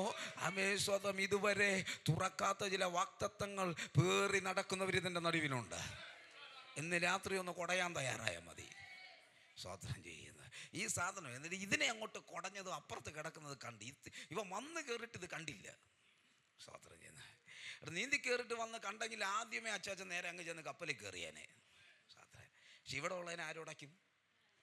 അപ്പോൾ അതുകൊണ്ട് ദൈവം ഒരു പരിപാടി ചെയ്തു. നീ അങ്ങനെ പോയി അങ്ങ് വാഗ്ദത്തത്തിൽ കയറണ്ട, നീ തകർക്കേണ്ടതിനെ തകർക്കത്ത് കയറിയാൽ മതി. എന്താ കാര്യം എന്നറിയോ? പിന്നെ അവൻ നിന്റെ പിന്നാലെ വരരുത്. ഓ, സ്തോത്രം. മനസ്സിലായില്ലേ? ഇസ്രായേൽ ജനം ചെങ്കടലിന് മുമ്പിൽ നിൽക്കുന്നു. സ്തോത്രം ചെയ്യുന്നു. എല്ലാവരും കൂടെ എങ്ങോട്ട് പോവുക? വാഗ്ദത്തത്തിലേക്ക് പോകുക. വാഗ്ദത്തത്തിലേക്ക് പോയി ചെങ്കടലിന് മുമ്പിൽ വന്നപ്പം ഞാൻ എല്ലാവരെയും കുറ്റം പറയത്തില്ല കേട്ടോ. ഇസ്രായേൽ ജനം 600,000 ജനം ഒരുമിച്ചിറങ്ങി തിരിച്ചു. മോശ എന്ന അഭിഷേകത്തിൽ കൂടെ ഒരുമിച്ചിറങ്ങി തിരിച്ചു. എനിക്ക് ഞാൻ കടലിൻ്റെ അടുത്താണ് താമസിക്കുന്നതുകൊണ്ട് എനിക്ക് എപ്പോഴും ഭയങ്കര ഇഷ്ടമാണ്. ഞാൻ ദൈവാത്മാർക്കൊക്കെ പറയാറുണ്ട്, നിങ്ങളെല്ലാവരും നിങ്ങളുടെ ദൈവസഭയായിട്ട്, കർത്താവിൻ്റെ ദാസൻ ഒരിക്കൽ ദൈവസഭയായിട്ട് കോളത്ത് വരണം. കോളത്ത് വന്നിട്ട് ഇവരെല്ലാം ബീച്ചിൽ കൊണ്ട് നിർത്തിയിട്ട് അപ്പുറത്ത് ആനക്കല്ലെന്ന് പറഞ്ഞൊരു സാധനമുണ്ട്, ഞാൻ കാണിച്ചു തരാം. സ്തോത്രം ചെയ്യുന്നത് അത് കണ്ടാൽ ആനയുടെ രൂപത്തിലിരിക്കും. കർത്താവിൻ്റെ ദാസൻ ആനക്കല്ലിൻ്റെ പുറത്ത് കയറി നിന്നിട്ട് ഈ ജനത്തോട് പറയണം, നിങ്ങൾ മുന്നോട്ട് പോയിക്കൊള്ളാൻ. മനസ്സിലായോ? എന്താ? ബീച്ചിൻ്റെ അകത്ത് ഫ്രണ്ടിൽ കൊണ്ടിങ്ങനെ നിരത്തി നിങ്ങളെല്ലാവരും നിർത്തിയിട്ട് കർത്താവിൻ്റെ ദാസൻ അവിടെ നിന്ന് കല്ലിൻ്റെ പുറത്ത് കയറി നിന്നിട്ട് നിങ്ങളോടെല്ലാവരും പറഞ്ഞു മുന്നോട്ട് പോയിക്കൊള്ളായി. എത്ര പേര് പോകും? ഓ, സ്തോത്രം. അമ്മമ്മയുടെ അടുത്ത് വെച്ചാൽ എനിക്കറിയത്തില്ല, ചിലപ്പോൾ സ്നേഹം കൊണ്ട് ഒരു സ്റ്റെപ്പെങ്കിലും മുമ്പിലോട്ട് വയ്ക്കുമായിരിക്കും. എന്തെങ്കിലും മുമ്പിൽ കടലായതുകൊണ്ട് മടിക്കും അല്ലേ. ഇനി ഞാൻ ചോദിക്കട്ടെ, കർത്താവിൻ്റെ ദാസനല്ലേ അച്ചാച്ച അവിടെ നിന്ന് ഇങ്ങനെ ഇവിടെ ഇറങ്ങി വന്നിട്ട് മുമ്പിൽ നിന്നിട്ട് കർത്താവിൻ്റെ ദാസൻ പറയാണ്, ഞാൻ മുമ്പേ പോകും, നിങ്ങൾ പിന്നാലെ വരാൻ പറഞ്ഞ വിശ്വാസികൾ പോയില്ലെങ്കിലും അമ്മമ്മ പോകും, അമ്മമ്മ പോയില്ലെങ്കിലും മോള് പോകും അല്ലേ. അപ്പനോട് അത്ര സ്നേഹമല്ലേ, മക്കൾ പോകും അല്ലേ. ഈ സാഹചര്യമാണ് മോശയുടെയും ഇസ്രായേൽ ജനത്തിൻ്റെയും മുമ്പിൽ. മോശ മാറി നിന്നിട്ട് ജനത്തോട് പറയുക, ദൈവം എന്നോട് പറഞ്ഞു മുമ്പിലോട്ട് പോയിക്കൊള്ള. അവിടെ പറഞ്ഞതാരോടാ? മോശയോടാ. മോശ എവിടെയാണ് നിൽക്കുന്നത്? സേഫ് സോണിലാണ്. മോശ സേഫ് സോണിൽ നിന്നോട്ട് ജനത്തോട് പറയുക, പൊയ്ക്കോ. ആര് പോകാൻ? അങ്ങനെ നിൽക്കുന്ന കൂട്ടത്തിൽ ഒരാൾ മതി കേട്ടോ, എല്ലാവരും വേണ്ട. ഒരുത്തൻ മതി സകലരും പേടിക്കാൻ. ഒരുത്തൻ തിരിഞ്ഞു നോക്കിയപ്പം വാളും പരിചയമായിട്ടൊക്കെ നല്ല പറവനും കൂട്ടരും വരുന്നു. അവ ഒരൊറ്റ വിളി, എൻ്റെ അമ്മോ. നമ്മൾ വിട്ടേച്ച് വന്നവന്മാരെല്ലാം നാണ്ടേ ഇറങ്ങി തിരിഞ്ഞു നോക്കരുത്. മനസ്സിലാകുന്നുണ്ടോ? വിശ്വാസത്തിൻ്റെ സ്റ്റെപ്പുകൾ മുന്നോട്ട് വെച്ച് കഴിഞ്ഞാൽ പിന്നോട്ട് നോക്കരുത്. പിന്നാലെ ആരുണ്ട്? മിണ്ടുന്നില്ലല്ലോ. നീ വിട്ടേച്ച് വന്ന മേഖലയിലെ എല്ലാ സാധനവും നിൻ്റെ പിന്നാലെ ഉണ്ടാകും. അത് നിന്നെ വിടത്തില്ല, അത് നിൻ്റെ പിന്നാലെ തന്നെ കാണും. അവനറിയാം എന്നെങ്കിലും നീ തിരിഞ്ഞു നോക്കും. അവന് വ്യക്തമായിട്ടും അറിയാം ഏതെങ്കിലും ഒരു സാഹചര്യത്തിൽ ആര് തിരിഞ്ഞു നോക്കും, അന്ന് ഞാൻ നിന്നെ പേടിപ്പിക്കും. സാത്രം മനസ്സിലാവുന്നുണ്ടോ? അതുകൊണ്ട് എന്നെ കേൾക്കുന്ന ദൈവജനത്തോട് ഞാൻ പറയാം, ഒരെണ്ണം ചത്തെന്ന് പറഞ്ഞാലും തിരിഞ്ഞു നോക്കരുത്. എൻ്റെ ഭാവനയെ ഞാനിങ്ങനെ പറയും, ഒരെണ്ണം അനങ്ങിയിട്ടില്ല. മോശ പറഞ്ഞ് ഇറങ്ങിപ്പോകാൻ പറഞ്ഞിട്ട് ആരും പൊയ്ക്കരുത്. എൻ്റെ ഭാവനയിലാണ് കേട്ടോ, വചനത്തിൽ നിങ്ങൾ തപ്പരുത്, കിട്ടത്തില്ല. എൻ്റെ ഭാവന ഞാൻ പറയും. അമേശ്വര മന്ത്യ വയോധികനായൊരു പിതാവ്, എന്തായിരുന്നാലും പുള്ളിക്കാരനറിയാം ഞാൻ ചാകും. എന്തായിരുന്നാലും പുള്ളിക്കറിയാം ഞാൻ ചാകും. ഇവിടെ നിന്നാലും ചാകും, ഇറങ്ങിയാലും ചാകും. നിന്ന അവൻ്റെ വെട്ടുകൊണ്ട് ചാകണം. ആരുടെ? ഇറങ്ങിയാൽ ഉപ്പുവെള്ളമാണെങ്കിലും കുഴപ്പമില്ല, അല്പം കുടിച്ചിട്ട് ചാകാം. സ്വതന്ത്രം ചെയ്യുന്നത് മനസ്സിലാവുന്നുണ്ടോ? നിന്ന ആരുടെ വെട്ടുകൊണ്ട് ചാകണം? അവൻ വാളും പരിചയം കുത്തായിട്ടൊക്കെ വരും, അവൻ്റെ വെട്ടുകൊണ്ട് എന്തായാലും ചാകും. ഇറങ്ങിയ അല്പം വെള്ളം കുടിച്ചു, ഉപ്പാണെങ്കിലും കുഴപ്പമില്ലെന്നേ, ശലം വെള്ളം കുടിച്ചെന്ത് ചെയ്യുക. പുള്ളിക്കാരൻ അങ്ങോട്ടൊരു സ്റ്റെപ്പ് വെച്ചപ്പോൾ ഈ കൊച്ചു കുഞ്ഞുങ്ങളുണ്ട്. ഈ കുഞ്ഞുങ്ങളൊക്കെ നിങ്ങൾ ബീച്ചിൽ കൊണ്ടുപോയി അവരൊക്കെ നിങ്ങൾ പിടിച്ചാൽ നിൽക്കുമോ? ഇല്ല, അവർ ചാടി വെള്ളത്തിൽ ഇറങ്ങും. കാരണം അവർക്ക് വെള്ളത്തിൽ കളിക്കണം. ഇതിൻ്റെ ഭവിഷ്യത്ത് എന്താണെന്നൊന്നും അവർക്ക് എന്ത് ചെയ്യത്തില്ല, അറിയത്തില്ല. ഈ അപ്പച്ചൻ, എൻ്റെ ഭാവനയാണ് വീണ്ടും ഞാൻ പറയും, ഈ അപ്പച്ചൻ അങ്ങോട്ട് ഇറങ്ങിയപ്പം അമ്മീശ്വർ കൊച്ചു കുഞ്ഞ് അപ്പൂപ്പൻ്റെ മകൻ്റെ മകനാണെന്ന് വിചാരിച്ചോ. ഈ കൊച്ചു കുഞ്ഞ് പറഞ്ഞ അപ്പച്ചൻ ഞാനും വരുന്നു. അപ്പോൾ അപ്പച്ചൻ പറഞ്ഞ, മക്കളെ വേണ്ട, നീ ഉദ്ദേശിച്ച പോലുള്ള സംഭവമില്ല, അത് ഞാനേ ചാകാൻ പോവുക, ഇനി നീയും കൂടെ എന്തിനാ? അപ്പച്ചൻ നിർബന്ധിച്ച് ഇവൻ നിർബന്ധം വിടത്തില്ല. ഇവൻ പറഞ്ഞില്ല അപ്പച്ചൻ വെള്ളത്തിൽ കളിക്കാൻ പോവുക, ഞാനും വെള്ളത്തിൽ. ചിലർക്കൊക്കെ ഇങ്ങനെ ചിന്ത, നമ്മളിവിടെ കിടന്ന് കളിക്കുന്നെന്നാ ചിലരുടെ ചിന്ത. ഇല്ല കുഞ്ഞ്, ഇത് ജീവൻ മരണ പോരാട്ടമാണ്. സ്തോത്രം ചെയ്യുന്നു. രക്ഷപ്പെട്ട് സ്തോത്രം ചെയ്യും. ഇതാരൊക്കെ കയറി അപ്പുറത്ത് പോകുന്ന ദൈവത്തിന് മാത്രം അറിയാം. സ്തോത്രം ചെയ്ത്. ഇതൊരു ജീവൻ മരണ പോരാട്ടമാണ് വിശ്വാസ ജീവിതം എന്ന് പറയുന്നത്. വെറുതെ ഇങ്ങനെ ബൈബിൾ എടുത്തുകൊണ്ട് നടക്കാനല്ല, ഇത് വിശ്വാസ ജീവിതം ഒരു പോരാട്ടത്തിൻ്റെ ജീവിതമാണ്. അമേശ്വര. അപ്പോൾ അപ്പച്ചൻ പറഞ്ഞു, മക്കളടാ കുഞ്ഞെ, നീ ഇവിടെ നിൽക്കുക, നീ വരണ്ട. ഇല്ല അപ്പച്ചൻ കളിക്കുന്നത് പോലെ എനിക്കും വെള്ളത്തിൽ കളിക്കണം, ഞാനും വരും. ഈ കൊച്ചൻ വിടത്തില്ല. ഇവൻ കയ്യിൽ പിടിച്ചു. അപ്പച്ചൻ എന്താ പിന്നെ നീയും വാ. അങ്ങനെയാണല്ലോ ചിലരങ്ങനെ സ്തോത്രം ചെയ്യുന്നത്. എന്തായിരുന്നാലും ഞാൻ ഒറ്റയ്ക്ക് പോകത്തില്ല, നിന്നെയും കൊണ്ടേ പോകത്തുള്ള ചില പറയും. ഈ അപ്പച്ചൻ കൊച്ചിൻ്റെ കാര്യത്തിലങ്ങോട്ട് പിടിച്ചാൽ നമുക്ക് എന്നെ ഒരുമിച്ച് വാ. അമേശ്വര. അപ്പോൾ അപ്പനും അമ്മയൊക്കെ വേറെ എവിടെയൊക്കെ നിൽപ്പുണ്ട്. ഈ കൊച്ചും അപ്പച്ചനും കൂടെ അങ്ങോട്ട് ഇറങ്ങി പോകുന്നുണ്ട്. അപ്പോൾ അമ്മ നോക്കിയപ്പം കൊച്ചിനെ കാണാനില്ല. നോക്കിയപ്പോൾ ഉണ്ടോടാ അപ്പച്ചൻ്റെ കയ്യും പിടിച്ച് കൊച്ചു താണ്ട വെള്ളത്തിലേക്ക് ഇറങ്ങി പോകുന്നു. അപ്പോൾ അമ്മ പറഞ്ഞു, എൻ്റെ കൊച്ചിനെ കൊണ്ടുപോകരുത്. അവനെ തിരിച്ചിതാ. അപ്പച്ചൻ പറഞ്ഞില്ല, ഇനിയിപ്പോൾ അവൻ എൻ്റെ കൂടെ വരെയില്ലേ. അപ്പം പിന്നെ ആ കൊച്ചു പോകുകയാണെങ്കിൽ ഞാനും.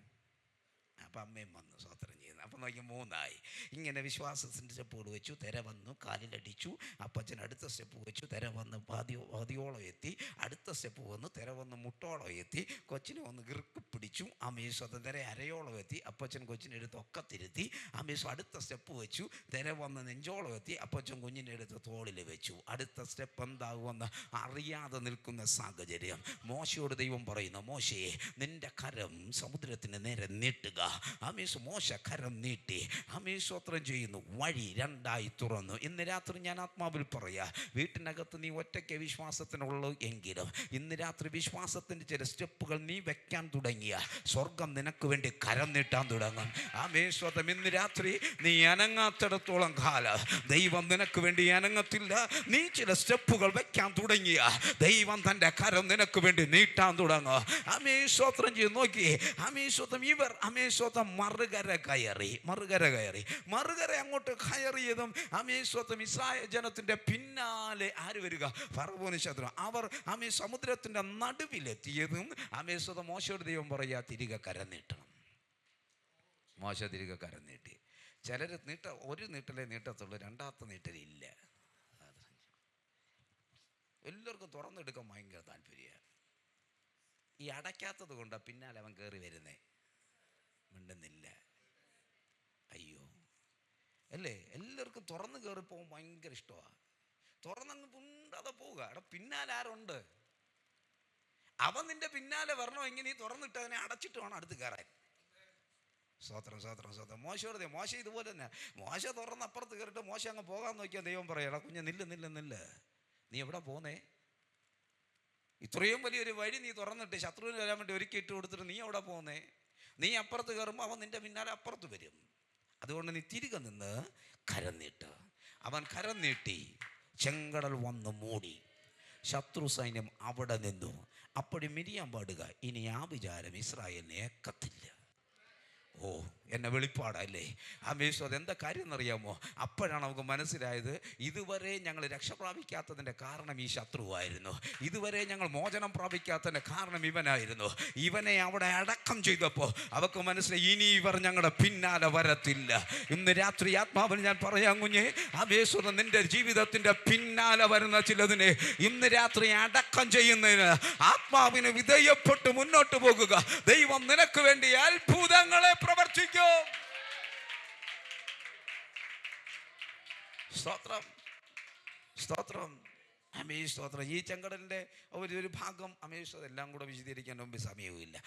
സ്തോത്രം. ചെങ്കടലിൻ്റെ ഭാഗം യെശയ്യാവ് പ്രാർത്ഥിക്കുന്നുണ്ട്. യെശയ്യാവിൻ്റെ വിഷയമാണല്ലോ നമുക്ക്. യെശയ്യാവ് പ്രാർത്ഥിക്കുന്നുണ്ട്. 59-ാം അധ്യായത്തിൻ്റെ അകത്തേക്ക് കയറുമ്പോൾ യെശയ്യാവിൻ്റെ ഒരു പ്രാർത്ഥനാ വിഷയമുണ്ട്. യെശയ്യാവ് പ്രാർത്ഥിക്കും, ഞങ്ങളുടെ പൂർവ്വപിതാക്കന്മാർ വഴി നടന്ന വഴി നീ ഞങ്ങൾക്കൊന്ന് കാണിച്ചു തരയണം. അങ്ങോട്ട് പ്രാർത്ഥിക്കുമ്പോൾ സ്തോത്രം ദൈവം അവന് കാണിച്ചു കൊടുക്കുന്ന വഴിയുണ്ട്. അവർ സമുദ്രത്തിൽ കൂടെ നടന്നു വരുമ്പോൾ സമുദ്രത്തിൻ്റെ അടിയിൽ മറവറ്റിക്കിടക്കുന്ന ഒരു മഹാസർപ്പത്തിൻ്റെ ശക്തിയെ സ്തോത്രം ചെയ്യുന്നു. സ്തോത്രം. നടന്നുപോയ മോശ കണ്ടില്ല, പുരോഹിതനായ അഹരോൻ കണ്ടില്ല, പ്രവാചകിയായിട്ട് മിരിയാം കണ്ടില്ല. പക്ഷെ പ്രാർത്ഥന മുറിക്കകത്തിരുന്ന യെശയ്യാവ് കണ്ടു. പൂർവ്വപിതാക്കന്മാർ സഞ്ചരിച്ച വഴിയെ അവിടെ വാഗ്ദത്തത്തിന് കുറുകെ കിടന്ന ഒരു മഹാസർപ്പത്തെ. ഇന്ന് രാത്രി ഞാൻ ആത്മാവിൽ പറയാ, നടന്നു പോകുന്നവർ കാണാത്ത ചിലതിനെ ഇന്ന് രാത്രി സ്തോത്രം ചെയ്യുന്ന പ്രാർത്ഥിക്കുന്നവന്റെ പ്രാർത്ഥന മുറിക്കകത്ത് സ്വർഗം വെളിപ്പെടുത്തുന്ന ദിനരാത്രങ്ങളായി മാറുകയാണ്. മോശയ്ക്ക് കാണാത്തൊരു വെളിപ്പാട്, അഹരോന് കിട്ടാത്തൊരു വെളിപ്പാട്, മിരിയാമിന് കാണാത്തൊരു വെളിപ്പാട് ഇന്ന് രാത്രികാലം പ്രാർത്ഥിക്കുന്നവന്റെ കൂടാരത്തിന്റെ അകത്ത് സ്വർഗം വെളിപ്പെടുത്തുമെന്ന് ആത്മാവ് ദൂത് പറഞ്ഞ വിശ്വസിച്ച് ആമേൻ പറഞ്ഞു. നിന്റെ കൂടാരത്തിന്റെ അകത്തളത്തിൽ ചില വെളിപ്പാടുകളെ കൊണ്ട് സ്വർഗം നിറയ്ക്കുമെന്ന്. സ്തോത്രം. ആമേൻ. ആ മഹാസർപ്പത്തിന്റെ ശക്തിയെക്കുറിച്ച് 27-ാം അധ്യായത്തിൽ പറയുന്നുണ്ട്. അവർ ഒന്നല്ല 3. നമ്മൾ തൃത്വത്തിൽ വിശ്വസിക്കുന്ന ആൾക്കാരല്ലേ, അല്ലേ? പിതാപുത്ര പരിശുദ്ധാത്മാവെന്ന് പറഞ്ഞതുപോലെ മഹാസർപ്പം എന്നാണ് 51:9-10 പറയുന്നതെങ്കിൽ 27:1-2 പറയുന്നത് അവർ 3 പേരാണ്. ഒന്നല്ല, അവർ 3 പേരാണ്. വക്രസർപ്പം, വിദ്രുത സർപ്പം, മഹാസർപ്പം. 3 പേരായിട്ടാണ് കേട്ടോ. അന്നാളിൽ യഹോവ കടുപ്പവും വലിപ്പവും ബലവുമുള്ള തൻ വാൾ കൊണ്ട് വിദ്രുത സർപ്പമായ ലിവ്യാഥനെയും വക്രസർപ്പമായ ലിവ്യാഥനെ സന്ദർശിക്കും. സമുദ്രത്തിലെ മഹാസർപ്പത്തെ അവർ കൊന്നുകളയും. അപ്പോൾ ഒന്നല്ല, അവർ 3 പേരാണ്. 3 പേർക്ക് 3 ഡ്യൂട്ടിയുണ്ട്, ഒരു ഡ്യൂട്ടിയല്ല. സ്തോത്രം ചെയ്യുന്ന ഒന്നാമത്തെ പേര് നിങ്ങൾ ശ്രദ്ധിച്ച ഒറ്റപ്പദം പറയാം, വിദ്രുത സർപ്പമായ ലിവ്യാഥൻ. വിദ്രിപ്പിക്കുക എന്ന് പറഞ്ഞാൽ എന്താ? വിദ്രിപ്പിക്കുക എന്ന് പറഞ്ഞാൽ വിദ്രുത ഉണ്ടാക്കുക, ചിഹ്നിപ്പിച്ച് കളയുക, ചിതറിപ്പിച്ച് കളയുക, ഐക്യതകളെ തകർക്കുക. ഇന്ന് രാത്രി ഉടയുന്ന ചില മേഖലകളെ ഞാൻ ആത്മാവിൽ ചൂണ്ടിക്കാണുക. സ്തോത്രം ചെയ്യുന്ന, വിദ്രിപ്പിക്കുന്ന, ചിഹ്നിപ്പിക്കുന്ന, ചിതറിപ്പിക്കുന്ന, ഐക്യതകളെ തകർക്കുന്ന ഒരു വിദ്രുത സർപ്പത്തിൻ്റെ പോരാട്ടത്തെ ഇന്ന് രാത്രി ആത്മാവിൽ ജയിച്ചു കൊള്ളണം. സ്തോത്രം ചെയ്യുന്നു. ജീവിതത്തിൻ്റെ അകത്തളത്തിൽ ഒരുമിച്ച് നിൽക്കാൻ കഴിയാതെ കൊണ്ട് എത്ര അങ്ങോട്ട് ചേർത്ത് പിടിക്കാൻ ശ്രമിച്ചാലും വിദ്രുതപ്പിക്കുക എന്ന് പറഞ്ഞാൽ സ്തോത്രം ചെയ്യുന്നു, ചിഹ്നിച്ച് ചിതറിച്ച് ഐക്യതകളെ ഉടച്ചു കളയുന്നൊരു മേഖലയെ ആത്മാവ് ദർശിക്കുന്നുണ്ട്. ഇന്ന് രാത്രി അതിനെ ജയിക്കുന്ന രാത്രിയായി മാറുകയാണ്. അമേശ്വര രണ്ടാമത്തെ പദം ഞാൻ പറയാം, വക്രസർപ്പം. വക്രം എന്ന വാക്കിൻ്റെ അർത്ഥം വളഞ്ഞത്, വൃത്തമെന്നാണ്. വളഞ്ഞത് അല്ലേ? ദൂതുകൾ കേട്ടിട്ട് കുറേ നാളുകളായി, വർഷങ്ങളായി, കാലാന്തരങ്ങളായി. ഇറങ്ങിയ നാൾ അല്ലെ, തലപൊക്കി നോക്കിയാൽ 4 ദിവസത്തെ വഴിദൂരമേ ഉള്ളൂ എവിടെ ചെല്ലാൻ, കനാനിലെത്താൻ. പക്ഷെ നടന്നിട്ട് 40 വർഷമായിട്ട് എത്തുന്നില്ല. കാര്യം എന്താ? ചുറ്റിക്കുക. സ്തോത്രം ചെയ്ത് സ്തോത്രം. വാക്തത്വം കേട്ടിട്ട് വർഷങ്ങൾ കുറേയായി, കാലങ്ങൾ കുറേയായി, പക്ഷെ ഇന്നും വാക്തത്വം പ്രാപിക്കാൻ കഴിയുന്നില്ല. ചുറ്റി ചുറ്റി ചുറ്റി ചുറ്റി ചുറ്റി കിടക്കുക. ഇന്ന് രാത്രി തിരിച്ചറിഞ്ഞു, നീ ഒന്നിനെ ബ്രേക്ക് ചെയ്യണം. അതാണ് വക്രസർപ്പത്തിൻ്റെ ശക്തി.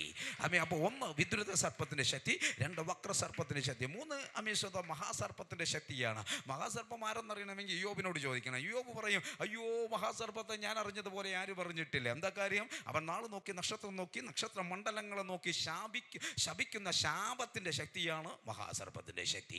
അമേശ്വതം ഇന്ന് രാത്രി ഏതൊക്കെയോ ശാപത്തിൻ്റെ അടിവേരറുക്കാൻ ദൈവത്തിന് പദ്ധതിയുണ്ട്.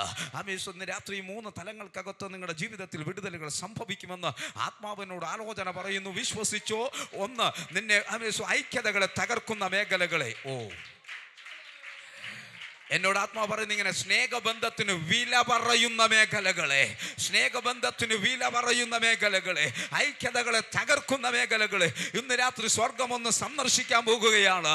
നിന്റെ വാക്തത്വത്തിൽ നിന്നെ അകറ്റിക്കളയുന്ന അല്ല മേഖലയെ ദൈവം സന്ദർശിക്കാൻ പോകുകയാണ്. അമേശ്വത നിന്റെ ഉയർച്ചകളെ നോക്കി ശാപമുതിർക്കുന്ന മേഖലകളെ ഇന്ന് രാത്രി സ്വർഗം സന്ദർശിക്കാൻ പോകുകയാണ്. വിശ്വസിക്കുന്നവർ ചില നിമിഷങ്ങൾ ആത്മാവിൽ പ്രാർത്ഥിച്ചോ. ദൈവം ഇന്ന് രാത്രികാലം അതിന്റെ മേലേക്ക് ഒരു സന്ദർശനം അയക്കുകയാണ്. അവിടെ പറയുന്നത്, ഏത് ബലമുള്ള വാളിനേക്കാളും അപ്പുറമായ വാളുകൊണ്ട് ദൈവം അതിനെ വെട്ടുന്നൊരു മക രാത്രിയായി.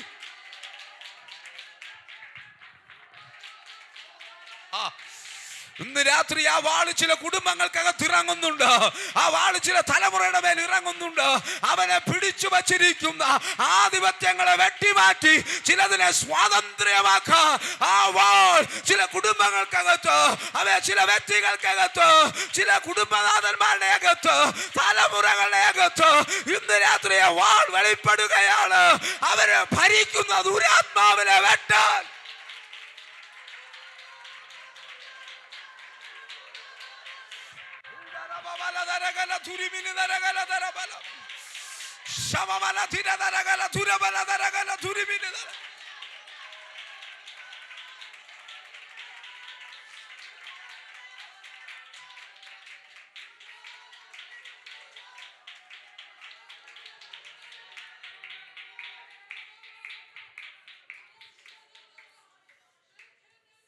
Jesus name.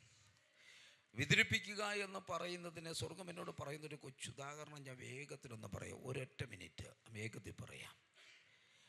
ഈ വിദ്രുത സർപ്പം എന്ന് പറയുന്നത് സാധാരണഗതിയിൽ അവൻ എന്താ പറയുക, അമേശ്വരം നമ്മുടെ വാക്തത്വങ്ങൾക്ക് ഏറ്റവും വലിയ തടസ്സം നിൽക്കുന്ന ഒരു മേഖലയാണ് വിദ്രുത സർപ്പം. അവൻ്റെ പ്രവർത്തനങ്ങൾ നമുക്ക് അറിയാം, എങ്കിലും നമ്മൾ പലപ്പോഴും അതിനകത്ത് വീണുപോകും. അതുകൊണ്ടാണ് പൗലോസ് പറയുന്നത്, അവൻ്റെ പ്രവർത്തനങ്ങൾ നിങ്ങൾ അറിയാത്തവർ അല്ലല്ലോ. എല്ലാവർക്കും അറിയാം, പക്ഷെ വീണുപോകും. അതാണ് ഒരു പ്രത്യേകത. ഞാനിങ്ങനെ പറയാം, അമേശ് സ്തോത്രം ചെയ്ത് ഞാനിങ്ങനെ പറയാം. രാവിലെ അമേശ് സ്തോത്രം ഒരു കുടുംബത്തിൽ നിന്ന് സന്തോഷത്തോടു കൂടി ഭാര്യയും ഭർത്താവും അമേശ് സ്തോത്രം അപ്പനുമായിട്ട് വസിക്കുന്ന ഒരു നല്ല കുടുംബം. ഭർത്താവ് രാവിലെ സന്തോഷത്തോടെ ഉപജീവനത്തിന് വേണ്ടി വീട് വിട്ടിറങ്ങിയെന്ന് വിശ്വസിക്കുക, അങ്ങനെ ചിന്തിക്കുക. സന്തോഷത്തോടാണ് വീട് വിട്ടു പോയത്. ഉപജനമാർഗത്തിലേക്ക് പോയി. ഉപജനമാർഗം കഴിഞ്ഞ് സന്തോഷത്തോടെ മടങ്ങി വന്നു. അമേശ് മടങ്ങി വരുമ്പോൾ നമുക്കറിയാം, കൊച്ചു കുഞ്ഞുങ്ങളൊക്കെ ഉണ്ടെങ്കിൽ വീട്ടിലേക്ക് അപ്പം കയറി ചെല്ലുമ്പം കുഞ്ഞുങ്ങളൊരു ഓട്ടം ഉണ്ട് അപ്പൻ്റെ അരികിലേക്ക്. എന്തിനു വേണ്ടിയാണെന്ന് ചോദിച്ചു കഴിഞ്ഞാൽ, എന്തിനു വേണ്ടി ഓടുന്നേ? എന്തിനു വേണ്ടി ഓടുന്നേ? അപ്പൻ്റെ കയ്യിൽ എന്തെങ്കിലും കാണും അല്ലേ? ഒന്നീ ഒരു ചോക്ലേറ്റ് കാണില്ല, ഒരു കൊച്ചു കവറ് കാണും. നിങ്ങൾ സൂക്ഷിച്ച് നോക്കിയാൽ ഈ കവറും വാങ്ങിച്ചോണ്ട് ഒറ്റ ഓട്ടം, പിന്നെ തിരിഞ്ഞിക്കത്തില്ല.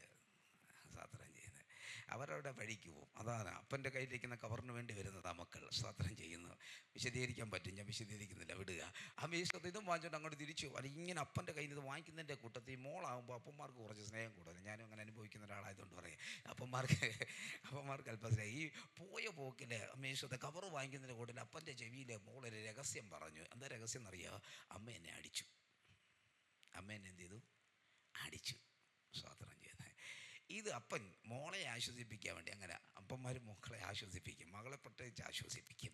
മകളെ ആശ്വസിപ്പിക്കാൻ വേണ്ടി അപ്പനകത്ത് അകത്തോലും കയറിയില്ല, വെളിയിൽ നിന്നുകൊണ്ട് അങ്ങോട്ട് വെച്ച്, എന്തേടേ അമേശ്വരം, എന്തിനാ നീ കൊച്ചിനെ അടിച്ചേ? എന്തിനാ ചോദിച്ചനെ? അടിച്ചേ. അപ്പോൾ അകത്തു നിന്ന് ആ ഒരു ശബ്ദത്തിൻ്റെ ഘനഗംഭീരത്തോടെ തിരിച്ച് മറുപടി ചെയ്യണത് എന്താ? എൻ്റെ കൊച്ചിനെ എനിക്ക് അടിക്കത്തില്ലേ? ഓ, അപ്പം പുറത്തു നിന്ന് അടുത്തൊരു ശബ്ദം കേട്ടു, എന്നോട്ടടി നിൻ്റെ കൊച്ചായേ. ഓ, സ്വതന്ത്രം ചെയ്യുന്ന ഒരു വിദ്രസർപ്പത്തിൻ്റെ പ്രവൃത്തിയാണേ. എന്നോട്ടടി നിൻ്റെ കൊച്ചായേ. ഓഹോ, അപ്പം നിൻ്റെ കൊച്ചും എൻ്റെ കൊച്ചും രണ്ടും തമ്മിൽ അങ്ങോട്ടും ഇങ്ങോട്ടും സംസാരമായി. അന്ന് രാത്രി ഏറ്റവും കൂടുതൽ പിണക്കം വന്നാൽ ആദ്യം കൂടെ സംഭവിക്കുന്ന ആഹാരത്തോട് വെറുപ്പ്. സ്വതന്ത്രം വേണമെങ്കിൽ എല്ലാം കൂടെ കൊണ്ട് ടേബിളിൽ വെച്ചിട്ടുണ്ട്, വേണമെങ്കിൽ കഴിച്ചോ. ഞാൻ കഴിക്കത്തില്ല, എനിക്ക് വേണ്ട. പുള്ളിക്കാരൻ പറയും എനിക്കും വേണ്ട. മക്കൾ അമ്മേസം കിട്ടിയ പൊതിയുമായിട്ട് പോയതുകൊണ്ട് അവർ ആ പൊതിയും കഴിച്ചിട്ട് അവിടെ എവിടെയെങ്കിലും കാണും സ്തോത്രം ചെയ്യുന്നത്. അപ്പോൾ ഈ സമയത്ത് നിങ്ങൾ ചിന്തിച്ചോണേ, സന്ധ്യപ്രാർത്ഥനയുള്ള സമയമാണ്. അയ്യോ, മിണ്ടുന്നില്ല എല്ലാവരും. സന്ധ്യപ്രാർത്ഥന ഉള്ള സമയമാണ്. അന്നത്തെ സന്ധ്യപ്രാർത്ഥന എവിടെയായി? Oh Jesus name. മുടങ്ങിയോ? ചിലരത് മുടക്കത്തില്ല. അത് ചിലരങ്ങനെ മുടക്കാതിരിക്കുമ്പോൾ അറിയാതെ കാണും ദൈവദാസം അതുവഴി പോകണം. ഡിജിറ്റൽ സൗണ്ടിലൊരു വർഷിപ്പ് കേൾക്കാം. ഒരേ പാട്ട് 4 മുറിക്കകത്ത്. സ്വതന്ത്രം. അമ്മ ഒരിടത്തിരുന്ന് പാടും. എന്തായാലും പ്രാർത്ഥന ചിലതങ്ങനെ എന്തൊക്കെ വന്നാലും നമ്മൾ പ്രാർത്ഥന എന്ത് ചെയ്യത്തില്ല, ഒഴിവാക്കത്തില്ല. പക്ഷെ 4 കേൾക്കും. മനസ്സിലാകുന്നുണ്ടോ? അമ്മേ സ്തോത്രം ചെയ്തു. എന്താ സംഭവിച്ചേ? ഒരു കുഞ്ഞു വിഷയം, ഒരു ചെറിയ വിഷയം, മോളെ അമ്മ അടിച്ചു എന്നുള്ള ഒരു കുഞ്ഞു വിഷയം. ആ വിഷയം എവിടെ കൊണ്ടെത്തിച്ചു? നിൻ്റെ ആരാധനയെ, പ്രാർത്ഥനയെ മുടക്കുന്ന നിലവാരത്തിൽ കൊണ്ടെത്തിച്ചു. ഇതാണ് വിദ്രുത സർപ്പത്തിൻ്റെ പ്രത്യേകത. അവൻ്റെ മുമ്പിൽ ഒരു ചെറിയ വിഷയം കിട്ടിയാൽ അവനതിനെ ബലൂൺ വീർപ്പിക്കുന്നത് പോലെ വീർപ്പിക്കും. മനസ്സിലാവുന്നുണ്ടോ? എന്നോട് പരിശുദ്ധാത്മ പറയുന്നു, സാവധാനമിരിക്കുക, സൂക്ഷിച്ച് നോക്കിക്കൊള്ളുക, സാവധാനമിരിക്കുക. ചിലത് അവൻ്റെ കയ്യിൽ കിട്ടിയാൽ അവൻ അമ്പേ നിന്നെ പരാജയപ്പെടുത്തി കളയും. അതുകൊണ്ട് വളരെ സൂക്ഷ്മതയുള്ളവരായിരിക്കാൻ പരിശുദ്ധാത്മാവ് എന്നോട് ആലോചന നിങ്ങളോട് പറയാൻ പറയുന്നു. ആമേൻ, സ്തോത്രം ചെയ്യുന്നു. ആലോചന ഞാൻ അങ്ങനെ പറയട്ടെ, മറക്കരുത്, അവൻ സ്നേഹബന്ധത്തിന് വില പറയുന്നവനാണ്. ആമേൻ, സ്തോത്രം ചെയ്യുന്നു. അവൻ ഐക്യതകൾക്ക് വില പറയുന്നവനാണ്. അതുകൊണ്ട് മറക്കരുത്, അവൻ്റെ കണ്ണിക്കകത്തൊന്നും ഇട്ടുകൊടുക്കാതിരിപ്പാൻ ആത്മാവിൽ സൂക്ഷിച്ചു കൊള്ളുക. ആമേൻ, ഞാൻ ആ പദത്തെയും വിടുന്നു. ആമേൻ, സ്തോത്രം. കുടഞ്ഞു കളഞ്ഞവൻ വാഗ്ദത്തത്തെ കണ്ടു. ഇനി ഞാൻ ചോദിക്കട്ടെ, കർത്താവേ, നീ എന്തിനാ പൗലോസിനെ ഇത്രയേറെ അങ്ങോട്ട് വാഗ്ദത്തത്തിലേക്ക് കൊണ്ടുപോയത്? സ്വർഗം പറയും, അവൻ്റെ മേൽ കിടക്കുന്ന അവൻ എൻ്റെ വാക്ക് കേട്ടനുസരിക്കൊണ്ട് അവന് വിരോധമായി ആരൊക്കെ കൂടിയാലോചിച്ചാലും അത് നടക്കുകയില്ല, അത് സാധിക്കുകയില്ല. അമേശ്വതം, ഇന്ന് രാത്രി ഞാൻ ആത്മാവിൽ പറയുക, ദൈവത്തിന് വേണ്ടി നിൽക്കാൻ തയ്യാറായ നിൻ്റെ ജീവിതത്തിൽ എന്ത് നടക്കണമെന്ന് തീരുമാനിക്കുന്നത് പിശാചല്ല. നിൻ്റെ ജീവിതത്തിൽ എന്ത് സംഭവിക്കണമെന്ന് ചിന്തിക്കുന്നത് പിശാചല്ല, പിന്നെ ദൈവമാണ് നിൻ്റെ ജീവിതത്തിൽ എന്ത് നടക്കണമെന്ന് ചിന്തിക്കുന്നത്. ഇന്ന് രാത്രി അത് തിരിച്ചറിയുന്നവർക്കായി സ്തോത്രം ചെയ്യുന്നു. ആരായി ദുരാലോചനകൾ നടത്തുന്നത് എന്നുകൂടെ ഒന്ന് പറഞ്ഞ് നമ്മൾ ആത്മാവിൽ പ്രാർത്ഥിക്കും. ചില മിനിറ്റുകൾ മാത്രം ഇരിക്കുക. ആരാ ഇതൊക്കെ നടത്തുന്നത്? സ്തോത്രം ചെയ്യുന്നു. ഒരു വാക്യം കൂടെ നമുക്കൊന്ന് വായിക്കാം. സ്തോത്രം ചെയ്യുന്നു. യെഹെസ്കേൽ പ്രവചന പുസ്തകം 13-ാം അധ്യായം സ്തോത്രം ചെയ്യുന്നു, അതിൻ്റെ 18-ാമത്തെ വാക്യം. യെഹെസ്കേൽ പ്രവചന പുസ്തകം 13-ാം അധ്യായം അതിൻ്റെ 18-ാമത്തെ വാക്യം. അതിന് മുന്നേ ഒരു വാക്യം കൂടെ വായിച്ചേ. യെശയ്യാ പ്രവചന പുസ്തകം 28-ാം അധ്യായം അതിൻ്റെ 18-ാമത്തെ വാക്യം. യെശയ്യാ 28:18. അത് കഴിഞ്ഞ് യെഹെസ്കേൽ 13:18. മരണത്തോടുള്ള നിങ്ങളുടെ സഖ്യത ദുർബലമാകും, പാതാളത്തോടുള്ള നിങ്ങളുടെ ഉടമ്പടി നിലനിൽക്കുകയില്ല. മതി, ബാക്കി അവിടെ കിടക്കട്ടെ. നോക്കിക്കേ, 2 പദങ്ങളാണ് അവിടെ യെശയ്യാ പറയുന്നത്. ആരാണ് ഈ ദുരാലോചന നടത്തുന്നത്? എന്താണ് അതിൻ്റെ പിന്നിലെ ലക്ഷ്യം? ഒന്ന്, ഈ ദുരാലോചന നടത്തുന്നത് പിന്നിലെ ലക്ഷ്യം മരണത്തോടൊരു സഖ്യത ഉണ്ടാക്കാനാണ്. സ്തോത്രം, സ്തോത്രം. പാതാളത്തോടൊരു ഉടമ്പടി ചെയ്യാനാണ്. മനസ്സിലായില്ല? ഈ ദുരാലോചന, ഈ കൂടിയാലോചനയുടെ പിന്നിലുള്ള ചേതോവികാരം അല്ലെങ്കിൽ ലക്ഷ്യം എന്താണെന്നറിയാമോ? ഒന്ന്, മരണത്തോടൊരു സഖ്യത ഉണ്ടാക്കണം, പാതാളത്തോടൊരു ഉടമ്പടി ഉണ്ടാക്കണം. ഇങ്ങനെ പറയുമ്പോൾ നിങ്ങൾക്ക് മനസ്സിലാകത്തില്ല. അടുത്ത വാക്യം കൂടെ വായിക്കുമ്പോൾ മനസ്സിലാകും. യെഹെസ്കേൽ പ്രവചന പുസ്തകം 23-ാം അധ്യായം അല്ലെ 13-ാം അധ്യായം 18-ാമത്തെ വാക്യം. യെഹെസ്കേൽ 13:18. ആ, യഹോവയായ കർത്താവ് ഇപ്രകാരം അരുളി ചെയ്യുന്നു, ദേഹികളെ വേട്ടയാടേണ്ടതിന് ആ ആ ആ ആ നിങ്ങൾ എൻ്റെ ജനത്തിൽ ചില ദേഹികളെ വേട്ടയാടി കൊല്ലുകയും നിങ്ങളുടെ ആദായത്തിനായി ചില ദേഹികളെ ജീവനോടെ രക്ഷിക്കുകയും ചെയ്യുന്നു. അടുത്ത വാക്യം കൂടെ ഒന്ന് വായിച്ച മോളെ. ഉണ്ടോ? മരിക്കരുതാത്ത ദേഹികളെ കൊല്ലേണ്ടതിനും ജീവിച്ചിരിക്കരുതാത്ത ദേഹികളെ ജീവനോടെ രക്ഷിക്കേണ്ടതിനും നിങ്ങൾ ഭോഷ്ക് കേൾക്കുന്ന എൻ്റെ ജനത്തോട് ഭോഷ്ക് പറയുന്നതിനാൽ ആ ആ ആ എന്നെ അശുദ്ധമാക്കിയിരിക്കുന്നു. അപ്പോൾ നോക്കിയേ, മരണത്തോട് സഖ്യതയും പാതാളത്തോട് ഉടമ്പടിയും എന്തിനു വേണ്ടി അവർ ചെയ്തത്? ദേഹികളെ വേട്ടയാടേണ്ടതിന്. ആരെ ദേഹി? ഏദനെന്ന തോട്ടത്തിൽ അവിടെ പറയുമ്പോൾ അങ്ങനെ ഒരു വിഷയമുണ്ട്. നമുക്കറിയാവുന്ന ചില കാര്യങ്ങൾ അവിടെ വ്യത്യസ്തമായിട്ടാണ് കിടക്കുന്നത്, അല്ലേ? ദൈവം മനുഷ്യനെ ഉണ്ടാക്കി. ദൈവം ഉണ്ടാക്കിയതിന് ശേഷമാണോ ഏദൻ ഉണ്ടാക്കിയത്? അത് ഏദൻ ഉണ്ടാക്കിയതിന് ശേഷമാണോ മനുഷ്യനെ ഉണ്ടാക്കിയത്? സ്വതന്ത്രം പറഞ്ഞേ, മുമ്പാണോ പിൻപാണോ എന്ന് പറഞ്ഞാൽ മതി. മനുഷ്യന് മുമ്പാണോ ഏദൻ, മനുഷ്യന് പിൻപാണോ ഏദൻ? അപ്പോൾ ഏദൻ ഉണ്ടാക്കിയതിന് ശേഷമാണ് ജൈവ മനുഷ്യനെ ഉണ്ടാക്കിയത്. എന്നാൽ 2:10 വായിച്ചേ. ഉൽപ്പത്തി പുസ്തകം 2-ാം അധ്യായം 10-ാം വാക്യം.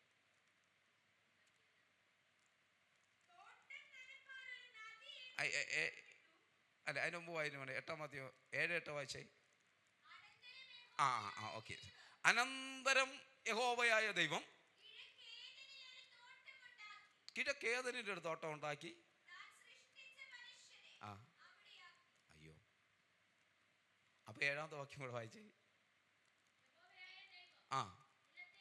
യഹോവയായ ദൈവം നിലത്തെ പൊടി കൊണ്ട് മനുഷ്യനെ നിർമ്മിച്ചിട്ട് അവന്റെ മൂക്കിൽ ജീവശ്വാസം ഊതി മനുഷ്യൻ ജീവനുള്ള ദേഹിയായി തീർന്നു. അനന്തരം, അപ്പൊ മനുഷ്യനെ ഉണ്ടാക്കിയതിന് അനന്തരം യഹോവയായ ദൈവം കിഴക്കേദനിൽ ഒരു തോട്ടം ഉണ്ടാക്കി താൻ സൃഷ്ടിച്ച മനുഷ്യനെ അവിടെ ആക്കി. അപ്പോഴെപ്പോഴാ? മുൻപാണോ പിൻപാണോ? മനുഷ്യനെ ഉണ്ടാക്കിയതിന് ശേഷം, അനന്തരം. മനുഷ്യനെ ഉണ്ടാക്കിയതിന് അനന്തരം കിഴക്കേദനിൽ ചെന്ന് ദൈവം ഒരു തോട്ടം ഉണ്ടാക്കി താൻ സൃഷ്ടിച്ച മനുഷ്യനെ കൊണ്ട് അവിടെ ആക്കി. അതെൻ്റെ വിഷയമല്ല, പിന്നത്തെ പറയാം. അപ്പം നോക്കി, ഇവിടെ ജീവശ്വാസമൂതി ദേഹിയായി മാറി. അപ്പൊ ദൈവം ജീവൻ കൊടുത്ത ഒരു ദേഹിയുണ്ട്. ഈ ദേഹിയെ വേട്ടയാടേണ്ടതിന് ആ ദേഹി എവിടെ ചെല്ലാനുള്ളതാ? നിത്യത ചെല്ലാനുള്ളതാ. നിത്യതയിലെത്തേണ്ടുന്ന ആ ദേഹിയെ വേട്ടയാടി മരണത്തിൽ കൂടെ പാതാളത്തിലെത്തിക്കാൻ ഉടമ്പടി എടുത്തവർ. മനസ്സിലാവുന്നുണ്ടോ? ഇപ്പം മനസ്സിലാവുന്നുണ്ടോ? എന്താ ഈ ദുരാലോചനയുടെ പ്രത്യേകത? ഇവിടെ വരുന്നത് കൊണ്ടോ ആരാധിക്കുന്നത് കൊണ്ടോ കർത്താവിൻ്റെ ദാസം കൂടെ ചേർന്ന് നിൽക്കുന്നുണ്ടോ? ഒന്ന് നിത്യതയിലെത്തരുത്. സ്തോത്രം. നിത്യത പ്രാപിക്കരുത്. ഇനി ആരാണെന്ന് കേൾക്കുമ്പോഴാണ് നമ്മുടെ നെഞ്ചിടിപ്പ് കൂടുന്നേ.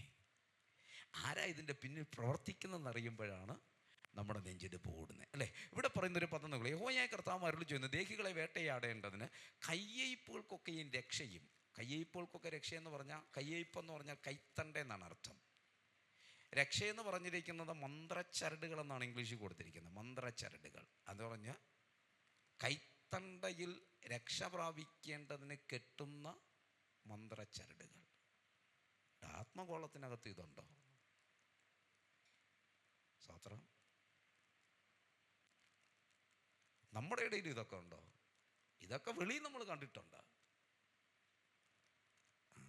ഇന്നത്തെ ആധുനിക പെന്തക്കോസ് ന്യൂ ജനറേഷൻ്റെ അകത്ത് നിങ്ങൾ നോക്കിയാൽ മതി, ഇതെല്ലാം അതിനകത്തുണ്ട്. ഞാൻ വിശദീകരിക്കുന്നില്ല കേട്ടോ. കയ്യിൽ കെട്ടിയതുകൊണ്ടൊന്നും രക്ഷ പ്രാപിക്കത്തില്ല, ഹൃദയത്തിൽ വേണം. സ്തോത്രം. കയ്യിൽ കെട്ടിയ ഷോ കാണിക്കുക എന്നുള്ളതേ ഉള്ളൂ. ഹൃദയത്തിലില്ലാത്തവൻ രക്ഷ പ്രാപിക്കത്തില്ല എന്നുള്ളത് എന്ത് ചെയ്യുക, ചിന്തിച്ചു കൊള്ളുക. ഞാൻ വിശദീകരിക്കുന്നില്ല, സമയമില്ലാത്തതുകൊണ്ട് മാത്രം. ഇല്ലെങ്കിൽ ആ ഓരോ വാക്കുകളും വിശദീകരിക്കാനുണ്ട്, ഞാൻ വിശദീകരിക്കുന്നില്ല.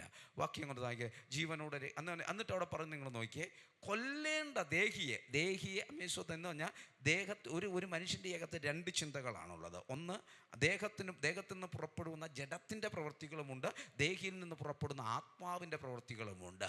കൊല്ലേണ്ടത് എപ്പോഴും ഏതിനെയാണ്? റോമാലേഖനത്തിൽ പെടുന്ന അങ്ങനെ, നിങ്ങളുടെ ദേഹികളെ മരിപ്പിക്കണം എന്നാണ്, കൊല്ലണം എന്നാണ് പറയുന്നത്. അപ്പം ദേഹികളെ, ജഡത്തിൻ്റെ ചിന്തകളെ, ജഡത്തിൻ്റെ ആവേശിതങ്ങളെ എന്ത് ചെയ്യണം? കൊല്ലണം. അതിനെ ജീവിപ്പിക്കുകയും കൊല്ലരുതാത്ത ആത്മാവിൻ്റെ ഫലങ്ങളെ കൊല്ലുകയും ചെയ്യുന്ന ഒരു ഗ്രൂപ്പുകാർ. സ്വോത്രം സ്വോത്രം സ്വോത്രം സ്വോത്രം. അയ്യോ, ഇത്ര നേരം ഉണ്ടായിരുന്ന ചൂടും ചൂരും ഒന്നും ഇപ്പം കാണുന്നില്ല. കാരണം സംഭവം കയറിപ്പോകുന്ന എങ്ങോട്ടാണെന്ന് എനിക്ക് നന്നായിട്ട് അറിയാം. നോക്കിക്കേ, അമേശ്വരം മരിക്കരുതാത്ത ദേഹികളെ കൊല്ലേണ്ടതിനും ജീവിച്ചിരിക്കാത്ത ദേഹികളെ ജീവനോടെ രക്ഷിക്കേണ്ടതിനും നിങ്ങൾ ഭോഷ്ക് കേൾക്കുന്ന എൻ്റെ ജനത്തോട് ഭോഷ്ക് പറയുന്നതിനാൽ. അപ്പം ഭോഷ്ക് പറയുന്ന ഒരു ഗ്രൂപ്പുകാരുണ്ട്. അവരാണ് മരിക്കരുതാത്ത ദേഹികളെ കൊല്ലുകയും കൊല്ലേണ്ടുന്നതിനെ ജീവനോടെ വയ്ക്കുകയും ചെയ്യുന്ന ഒരു ഗ്രൂപ്പുകാർ. ഇവരെന്തിനു വേണ്ടിയാണ് ചെയ്യുന്നത്? ഒരു പിടി യവത്തിനും അല്പാപ്പ കഷ്ണത്തിനും വേണ്ടി. സ്വോത്രം സ്വോത്രം സ്വോത്രം സ്വോത്രം സ്വോത്രം സ്വോത്രം. നിങ്ങൾ എൻ്റെ കൂടെ ഉണ്ടോ? ഇന്ന് രാത്രി ഇതിനെ ജയിച്ചേ പറ്റൂ. പെന്തക്കോസ്തിൻ്റെ ഇടയിൽ വ്യാപരിക്കുന്ന ഈ ദുരാത്മാവിനെ ജയിക്കാത്തിടത്തോളം കാലം നമ്മുടെ ദേഹി നിത്യജീവനിലെത്തത്തില്ല, നിത്യതയിലെത്തത്തില്ലെന്ന് തിരിച്ചറിയണം. ഈ ഒരു വ്യാപാരമാണ് ഇന്ന് പെന്തക്കോസ്തിനെ നശിപ്പിച്ചുകൊണ്ടിരിക്കുന്നത്. ആമീ, സ്തോത്രം ചെയ്യുന്നു. ഇന്ന് ആത്മിക ഗോളത്തെ നശിപ്പിച്ചു കൊണ്ടിരിക്കുന്ന ഒരശുദ്ധിയുടെ ആത്മാവാണിത്. ഏതിനെ?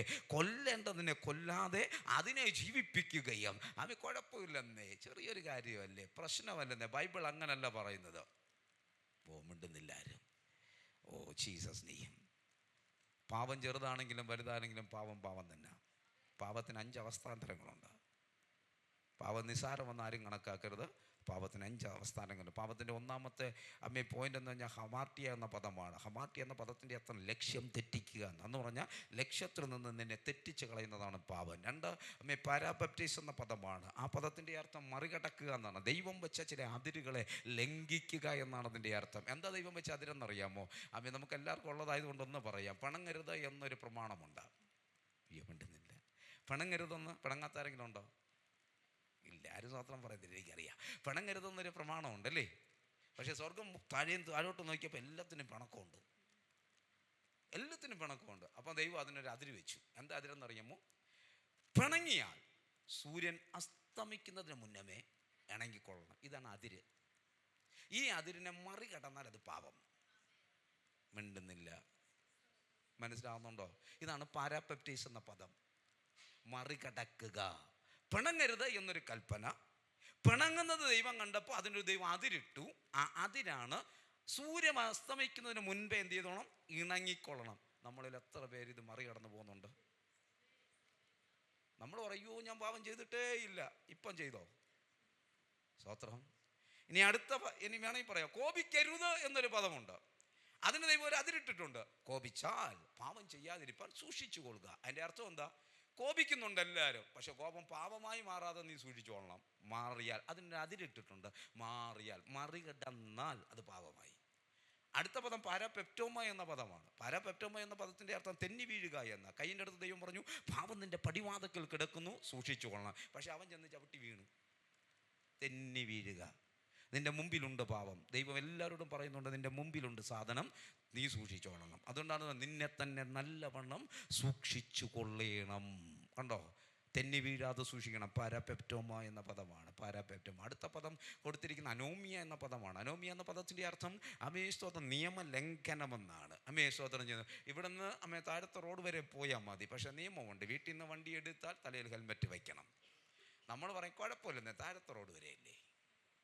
അതിനെയാണ് നിയമലംഘനം എന്ന് പറഞ്ഞത്. അറിയാം, പക്ഷേ അറിഞ്ഞുകൊണ്ട് ലംഘിക്കുക. ഇതാണ് നിയമലംഘനം. അതാണ് അതാണ് അനോമിയ എന്ന പദം. അടുത്ത പദം കുറച്ചുകൂടെ ഷാർപ്പാണ്. അതിന് കൊടുത്തിരിക്കുന്ന പദം ഇങ്ങനെ ഒഫൈലിമ എന്ന പദമാണ്. ഒഫൈലിമ എന്ന പദത്തിൻ്റെ അർത്ഥം നിങ്ങൾക്ക് ഒരു ഉദാഹരണ സഹിതം പറഞ്ഞാൽ മതിയാകത്തുള്ളൂ. ഞാനിങ്ങനെ പറയുക, അമേശ്വത്രം, ഞാൻ കർത്താവിൻ്റെ ദാസന് ഒരു വലിയ കടക്കാരനാണെന്ന് വിചാരിച്ചു. അമേശ്വത്രം ചെയ്ത് നമ്മൾ തമ്മിൽ അങ്ങനെ ഒരു ബന്ധവുമില്ല, എങ്കിലും ഞാൻ പറയുക, അമേശ്വത്രം ഞാൻ കർത്താവിൻ്റെ ദാസന് കുറച്ച് നന്മ കൊടുക്കാനുണ്ട് എന്ന് വിചാരിക്കുക. ഞാൻ ചെന്ന് കർത്താവിൻ്റെ ദാസൻ്റെ അടുത്ത് പറയുക, ദാസനെ എൻ്റെ കയ്യിൽ ഇപ്പോൾ ഇല്ല, എൻ്റെ അവസാനങ്ങളൊക്കെ പറഞ്ഞപ്പോൾ കർത്താവിൻ്റെ ദാസൻ്റെ അടുത്ത് പറഞ്ഞു, പോട്ടെ ഷിബു, എല്ലാം ഞാൻ ക്ഷമിച്ചിരിക്കുന്നു, നീ എനിക്കതെന്ത് ചെയ്യണ്ട, തരണ്ട. ഞാൻ ഇങ്ങോട്ട് അമേശ്വരം നടന്നു വന്നപ്പോൾ ഈ കൊച്ചെനിക്കൊരു 100 രൂപ തരാനുണ്ടായിരുന്നു. ആരാ?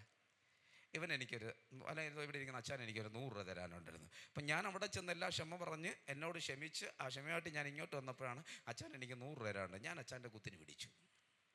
100 രൂപ തന്നിട്ട് പോയാൽ മതി. അർത്ഥം വല്ലതും മനസ്സിലായോ? ഒന്നും മനസ്സിലായില്ല. കാര്യം എന്താണെന്നറിയാം, എന്നോടെല്ലാവരും ക്ഷമിക്കണം, എനിക്കാരോടും ക്ഷമിക്കാൻ പറ്റത്തില്ല. ഓ ജീസസിനെ, ഇതാണ് ഒഫൈലിമ. വല്ല മനസ്സിലായോ? എന്നോടെല്ലാവരും എന്ത് ചെയ്തോളണം, ഞാൻ ആരോടും ക്ഷമിക്കത്തില്ല. കുഞ്ഞെ നീ പാവിയ, 1-ാം തരം പാവി. സ്വത്രം. 5-ാം തരം മനസ്സിലായോ? ഇത് മനസ്സിലാക്കി ജീവിച്ചാൽ നിത്യത ചെല്ലാം. സ്വത്രം ചെയ്യുന്ന അമേശ് ഇനിയും പറഞ്ഞിരിക്കാൻ എൻ്റെ മുമ്പ് സമയമില്ല. നോക്കിക്കേ, അമേശ് സ്വത്രം അവിടെ പറയുന്നത് ഇങ്ങനെയാണ്, അമേശ് സ്വത്രം നമ്മൾ എന്ത് ചെയ്യരുത്, പാപം ചെയ്യരുത്. അപ്പം ഈ കൊല്ലേണ്ടുന്ന ദേഹിയെ കൊല്ലാതെ, ദേഹിമണ്ഡലത്തിൻ്റെ ദേഹത്തിൻ്റെ ചിന്തകളെ, ചിന്താഗതികളെ, അസൂയപ്പിണക്കം, തുന്നുവശം, വാക്വാദം എന്നതെല്ലാം കൊല്ലേണ്ടതാണ്. അതിനെ കൊല്ലാൻ അനുവദിക്കാതെ അതിനെ ജീവിപ്പിക്കുകയും, സ്നേഹം, സന്തോഷം, സമാധാനം എന്നത് ചാകാതിരിക്കാനുള്ളതാണ്, അതിനെ കൊല്ലുകയും ചെയ്യുന്ന ഒരു ഗ്രൂപ്പുണ്ട്. ആ ഗ്രൂപ്പ് അതാണെന്ന് വിശുദ്ധ വേദപുസ്തകത്തിൽ പഠിപ്പിക്കുന്നുണ്ട്. അമേശ് 22:25 എഗസ്കേൽ 22:25 നമ്മൾ ഒരുമിച്ച് പ്രാർത്ഥിക്കും. എഗസ്കേൽ 22:25 അതാരാണെന്നൂടെ പറഞ്ഞ് നമ്മൾ ഒരുമിച്ച് പ്രാർത്ഥിക്കും. അതിൻ്റെ നടുവിൽ അതിലെ പ്രവാചകന്മാരുടെ ഒരു കൂട്ടുകെട്ടുണ്ട്. അലറീര കടിച്ചു കീറുന്ന ഒരു സിംഹം പോലെ അവർ ദേഹികളെ വിഴുങ്ങിക്കളയുന്നു, നിക്ഷേപങ്ങളെയും വിലയേറിയ വസ്തുക്കളെയും അപഹരിച്ചുകൊണ്ട് അവരതിൻ്റെ നടുവിൽ വിധവമാരെ വർദ്ധിപ്പിക്കുന്നു. എന്ത് മനസ്സിലായി? ആരാണ് ഇതിൻ്റെ പിന്നിലെന്ന് മനസ്സിലാവുന്നുണ്ടോ? അതിൻ്റെ നടുവിൽ അതിലെ പ്രവാചകന്മാരുടെ ഒരു കൂട്ടുകെട്ടുണ്ട്. ഇന്ന് രാത്രി ഞാൻ ആത്മാവിൽ പറയാം, ദുരാലോചനകളുടെ പിന്നിൽ വ്യാപരിക്കുന്നൊരു പ്രവാചക കൂട്ടുകെട്ടുണ്ട്. നിങ്ങൾ വിശ്വസിച്ചാലും ഇല്ലെങ്കിലും എനിക്കത് വിഷയമല്ല. ഇന്ന് രാത്രി പരിശുദ്ധാത്മാവിനോട് പറയുന്നത്, അമേസ്തോത്രം ചെയ്യുന്നു, അമേസ്തോത്രം യെരൂശലേമിന് നേരെ കയറി വരുന്ന ദുരാലോചനകളുടെ പിന്നിൽ വ്യാപരിക്കുന്ന ഒരു പ്രവാചക കൂട്ടുകെട്ടുണ്ട്. അവരുടെ ലക്ഷ്യം എന്തെന്നറിയാമോ? ദേഹികളെ അവർക്ക് വേട്ടയാടണം. എന്തിനു വേണ്ടി? അമേസ്തോത്രം അവരെ വിധവമാരാക്കി കളയേണ്ടതിന്. എന്ത് മനസ്സിലായി നിങ്ങൾക്ക് ആ പദത്തിൽ നിന്ന്? അമേസ്തോത്രം വിധവമാരാക്കുക. ആരാ വിധവ? ഭർത്താവ് നഷ്ടപ്പെട്ടവർ. നമ്മളാരാ? നമ്മൾ മണവാട്ടികളാ, അല്ലേ? മുദ്രമോതിരം ഇട്ട പരിശുദ്ധാത്മാവ് എന്ന ചാരം കൊണ്ട് നമ്മളെ മണവാട്ടിയാക്കി. ഒരു മണവാട്ടിയായി കഴിഞ്ഞാൽ, എൻഗേജ്മെൻറ്റ് കഴിഞ്ഞു കഴിഞ്ഞാൽ അതിൻ്റെ അർത്ഥം അവർ കുടുംബജീവിതം തുടങ്ങിയില്ലെന്നേ ഉള്ളൂ, അവർ ഭാര്യ ഭർത്താക്കന്മാരായി എന്നാണ് അതിൻ്റെ അർത്ഥം. അതിൻ്റെ അർത്ഥം നിങ്ങൾക്ക് മനസ്സിലാക്കുമോ? വിലയേറിയ നിക്ഷേപങ്ങളെയും വസ്തുക്കളെയും അപഹരിക്കും എന്ന് പറഞ്ഞാൽ, മണവാളന് ഏറ്റവും വിലയേറിയത് നിന്റെ വിശുദ്ധ ജീവിതമാണ്. മണവാളന് ഏറ്റവും വിലയേറിയത് നിന്റെ വിശുദ്ധിയാണ്. അതിനെ അപഹരിച്ച് കളഞ്ഞിട്ട് മണവാളന് നിന്നിൽ നിന്ന് അകറ്റിക്കളയുന്ന, നിന്നെ ഏകാഗിയാക്കുന്ന, നിന്നെ ഒന്നിനും കൊള്ളാത്തൊരു വിധവയാക്കി മാറ്റാൻ പദ്ധതികൾ ഒരുക്കുന്ന ഒരു പ്രവാചക കൂട്ടുകെട്ടുകളെ ഈ പട്ടണത്തിൽ ആത്മാവ് ദർശിക്കുന്നുണ്ട്. ഇന്ന് രാത്രി ഞാൻ ആത്മനിയോഗത്തോടെ പറയാ, ഈ സഭയ്ക്കൊരു പോരാട്ടമുള്ളത്. ഇതിനോടാണ് നിങ്ങൾ പോരാടേണ്ടതിന്. അവിടെയാണ് അപ്പോസ്തലനായ പൗലോസ് പറയുന്നത്, നമുക്ക് പോരാട്ടമുള്ളത് ജഡരക്തങ്ങളോടല്ല, വാഴ്ചകളോടും അധികാരങ്ങളോടുമാണ്. അങ്ങനെങ്കിൽ ഇന്നു രാത്രിയിൽ വിധവമാരെ പട്ടണത്തിൽ സൃഷ്ടിക്കാൻ വെമ്പൽ കൊള്ളുന്ന ഒരു കൂട്ടം പ്രവാചക വൃന്ദങ്ങൾക്കു നേരെ സഭ പ്രാർത്ഥിക്കാൻ തുടങ്ങുമെങ്കിൽ ഇന്ന് രാത്രി ആത്മാവിൽ ഞാൻ പറയാം, ഇവിടെ നിന്ന് ദൈവം ഒരു കൂട്ടം പേരെ എഴുന്നേൽപ്പിക്കോ. അത് നിത്യതയുടെ ഓഹരിക്കാരായി മാറേണ്ടതിന്, അത് നിത്യതയുടെ അവകാശികളായി മാറേണ്ടതിന് ദൈവം ചിലരെ ഈ പട്ടണത്തിൽ നിങ്ങളിൽ കൂടെ പുറത്തു കൊണ്ടുവരും. ഇന്ന് രാത്രി വിശ്വസിക്ക്, നിന്റെ മേൽ കിടക്കുന്ന അഭിഷേകവും അധികാരവും ദേഹികളെ വേട്ടയാടി കൊണ്ടുപോകുന്ന മേഖലകളിൽ നിന്ന് തിരികെ പിടിച്ച് ദൈവസന്നിധിയിൽ കൊണ്ടുവരാ ഒരു ദൈവികം നിയോഗമായി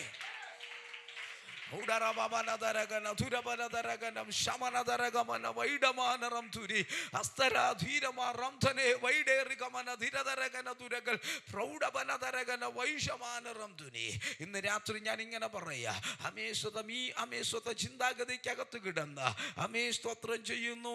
യെഹെസ്കേലിനോട് ദൈവം പറയുന്ന ഒറ്റ പദം ഞാൻ പറഞ്ഞ് അവസാനിപ്പിക്കാം. യെഹെസ്കേലിനോട് ദൈവം പറഞ്ഞു, 3 പ്രവാചകന്മാരോട് പറഞ്ഞ 3 ദൂതുണ്ട്, അത് പറയാൻ സമയമില്ല.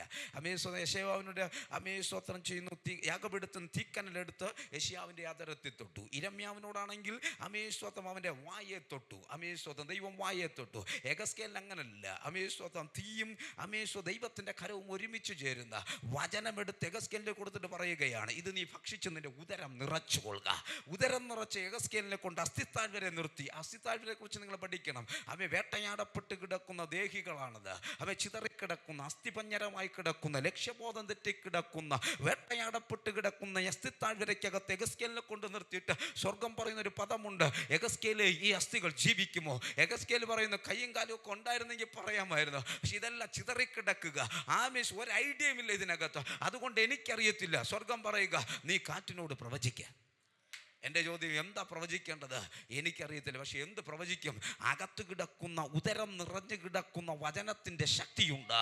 ഉദരം നിറഞ്ഞു കിടക്കുന്ന വചനത്തിൻ്റെ ശക്തി അവൻ്റെ അതരത്തിൽ കൂടെ പുറപ്പെടുവിച്ചപ്പോൾ യെശയ്യാവ് കാണുന്നത്, കാറ്റ് ചെന്ന നികിതന്മാരുടെ മേൽ ഊതി ചിതറിക്കിടന്ന മേഖലകളെല്ലാം കൂടെ ഒരുമിച്ച് ചേർന്ന് ഞാടികൾ, ഞരമ്പുകൾ, അസ്ഥികൾ വെച്ച് പിടിപ്പിച്ച് ദൈവം അതിനൊരു സൈന്യമായിട്ട് എഴുന്നേൽപ്പിച്ചു. ഇന്ന് രാത്രി ഞാൻ ആത്മനിയോഗത്തോടെ പറയാം, കുഞ്ഞേ, ഇന്ന് രാത്രി നിന്നോട് പരിശുദ്ധാത്മാ പറയുന്ന പദം, ഈ ദേശത്ത് വേട്ടയാടിക്കെട്ട് കിടക്കുന്ന ദേഹിമണ്ഡലങ്ങൾ, ചത്തൊതുങ്ങി ചിതറിക്കിടക്കുന്ന മേഖലകൾ നോക്കി ആത്മനിയോഗത്തോടെ പ്രവചിക്കാൻ നിങ്ങൾ തയ്യാറാകുന്നുവെങ്കിൽ, ആത്മാവിൽ വചനത്തെ പ്രസ്താവിക്കാൻ നിങ്ങൾ തയ്യാറാകുന്നുവെങ്കിൽ, ഇന്നു രാത്രി സ്വർഗ്ഗമെന്നോട് പറയുന്നു, ഈ ദേശത്ത് ദൈവം ഒരു സൈന്യത്തെ എഴുന്നേൽപ്പിക്കും. ഇന്ന് രാത്രി നിയോഗത്തോടെ എഴുന്നേൽക്കുന്നവർക്കായി ഞാൻ എൻ്റെ ദൈവത്തെ വാഴ്ത്തുകയാണ്. നിയോഗത്തോടെ, ആത്മബലത്തോടെ എഴുന്നേൽക്കുന്നവർക്കായി ഞാൻ എൻ്റെ ദൈവത്തെ വാഴ്ത്തുകയാണ്. നിന്റെ കുടുംബത്തിൽ ചിതറിക്കിടക്കുന്ന ദേഹികളെ നോക്കി ആത്മാവിൽ നീ പ്രവചിക്കുക. ചിതറിപ്പോയ നിന്റെ തലമുറകളെ നോക്കി ആത്മാവിൽ നീ പ്രവചിക്കുക. ദേശത്ത് ദേഹികളെ വേട്ടയാടുന്ന മേഖലകളെ നോക്കി നീ ആത്മാവിൽ പ്രവചിക്കുക. ദേശത്ത് ഒരു സൈന്യം എഴുന്നേൽക്കട്ടെ. ഇന്ന് രാത്രി എല്ലാ കണ്ണുകളും ദൈവസന്നിധിയിലേക്ക് അടച്ച് നമുക്കൊരുമിച്ച് ആത്മാവിൽ ദൈവത്തോട് പ്രാർത്ഥിക്കാം. ദൈവകരങ്ങളിലേക്ക് നമുക്കൊരുമിച്ച് ഏൽപ്പിച്ചു കൊടുക്കാം. ആത്മനിയോഗത്തോട് ഒരുമിച്ച് ചില നിമിഷങ്ങളിൽ ആത്മാവിൽ ഒന്ന് പ്രാർത്ഥിച്ച് ഒറ്റ നിമിഷം നിങ്ങൾക്ക് വേണ്ടി ഞാൻ പ്രാർത്ഥിക്കുകയാണ്. ഇന്ന് രാത്രിയിൽ ആത്മാവ് ചിലതിനെ ഇതിനകത്ത് എഴുന്നേൽപ്പിക്കുകയാണ്. ദൈവസന്നിധി തീരുമാനമെടുക്കുക. വേട്ടയാടപ്പെട്ട് കിടക്കുന്ന ചില ദേഹികളുടെ അരികിലേക്ക് ഞാൻ പോകാൻ തയ്യാറാ. ചിതറിക്കിടക്കുന്ന ചില ദേഹികളുടെ അരികിലേക്ക് പോകാൻ ഞാൻ തയ്യാറാ. ഈ അസ്ഥി താഴ്വരയിൽ ഞാൻ ഇറങ്ങാൻ തയ്യാറാ. എന്നോട് ദൈവം പറയുന്നത് ചെയ്യാൻ ഞാൻ തയ്യാറാ. ഇന്ന് രാത്രി അങ്ങനെ ആരെങ്കിലും ദൈവസന്നിധിയിൽ സമർപ്പിക്കപ്പെടുന്നവരുണ്ടെങ്കിൽ ഇന്ന് രാത്രി ഞാൻ നിങ്ങൾക്ക് വേണ്ടി പ്രാർത്ഥിക്കുകയാണ്. ഇന്ന് രാത്രി ആത്മാവിൽ അഭിഷേകത്തോടെ എഴുന്നേൽക്കുന്നവർക്കായി ഞാൻ എൻ്റെ ദൈവത്തെ വാഴ്ത്തുന്നു. എല്ലാവരും ഒരു നിമിഷം ദൈവസന്നിധിയിലേക്ക് എഴുന്നേറ്റേ നമ്മൾ ഒരുമിച്ചൊരു വാക്ക് പ്രാർത്ഥിക്കാൻ പോവുകയാണ്. ആത്മാവ് നിങ്ങളെ ഇന്ന് രാത്രി തൊടും. സമയം ഒരു 5 മിനിറ്റ് മുന്നിലേക്ക് കടന്നുപോയി. ഇന്ന് രാത്രി നിങ്ങൾ ഭാരപ്പെടരുത്. ഒറ്റ നിമിഷം ഞങ്ങൾ ആത്മാവിൽ പ്രാർത്ഥിക്കുക. എല്ലാവരും ആത്മാവിൽ പ്രാർത്ഥിച്ചാട്ടെ. ദൈവത്തിൻ്റെ കരം ഇപ്പോൾ വെളിപ്പെടട്ടെ. ശബാലധരഗന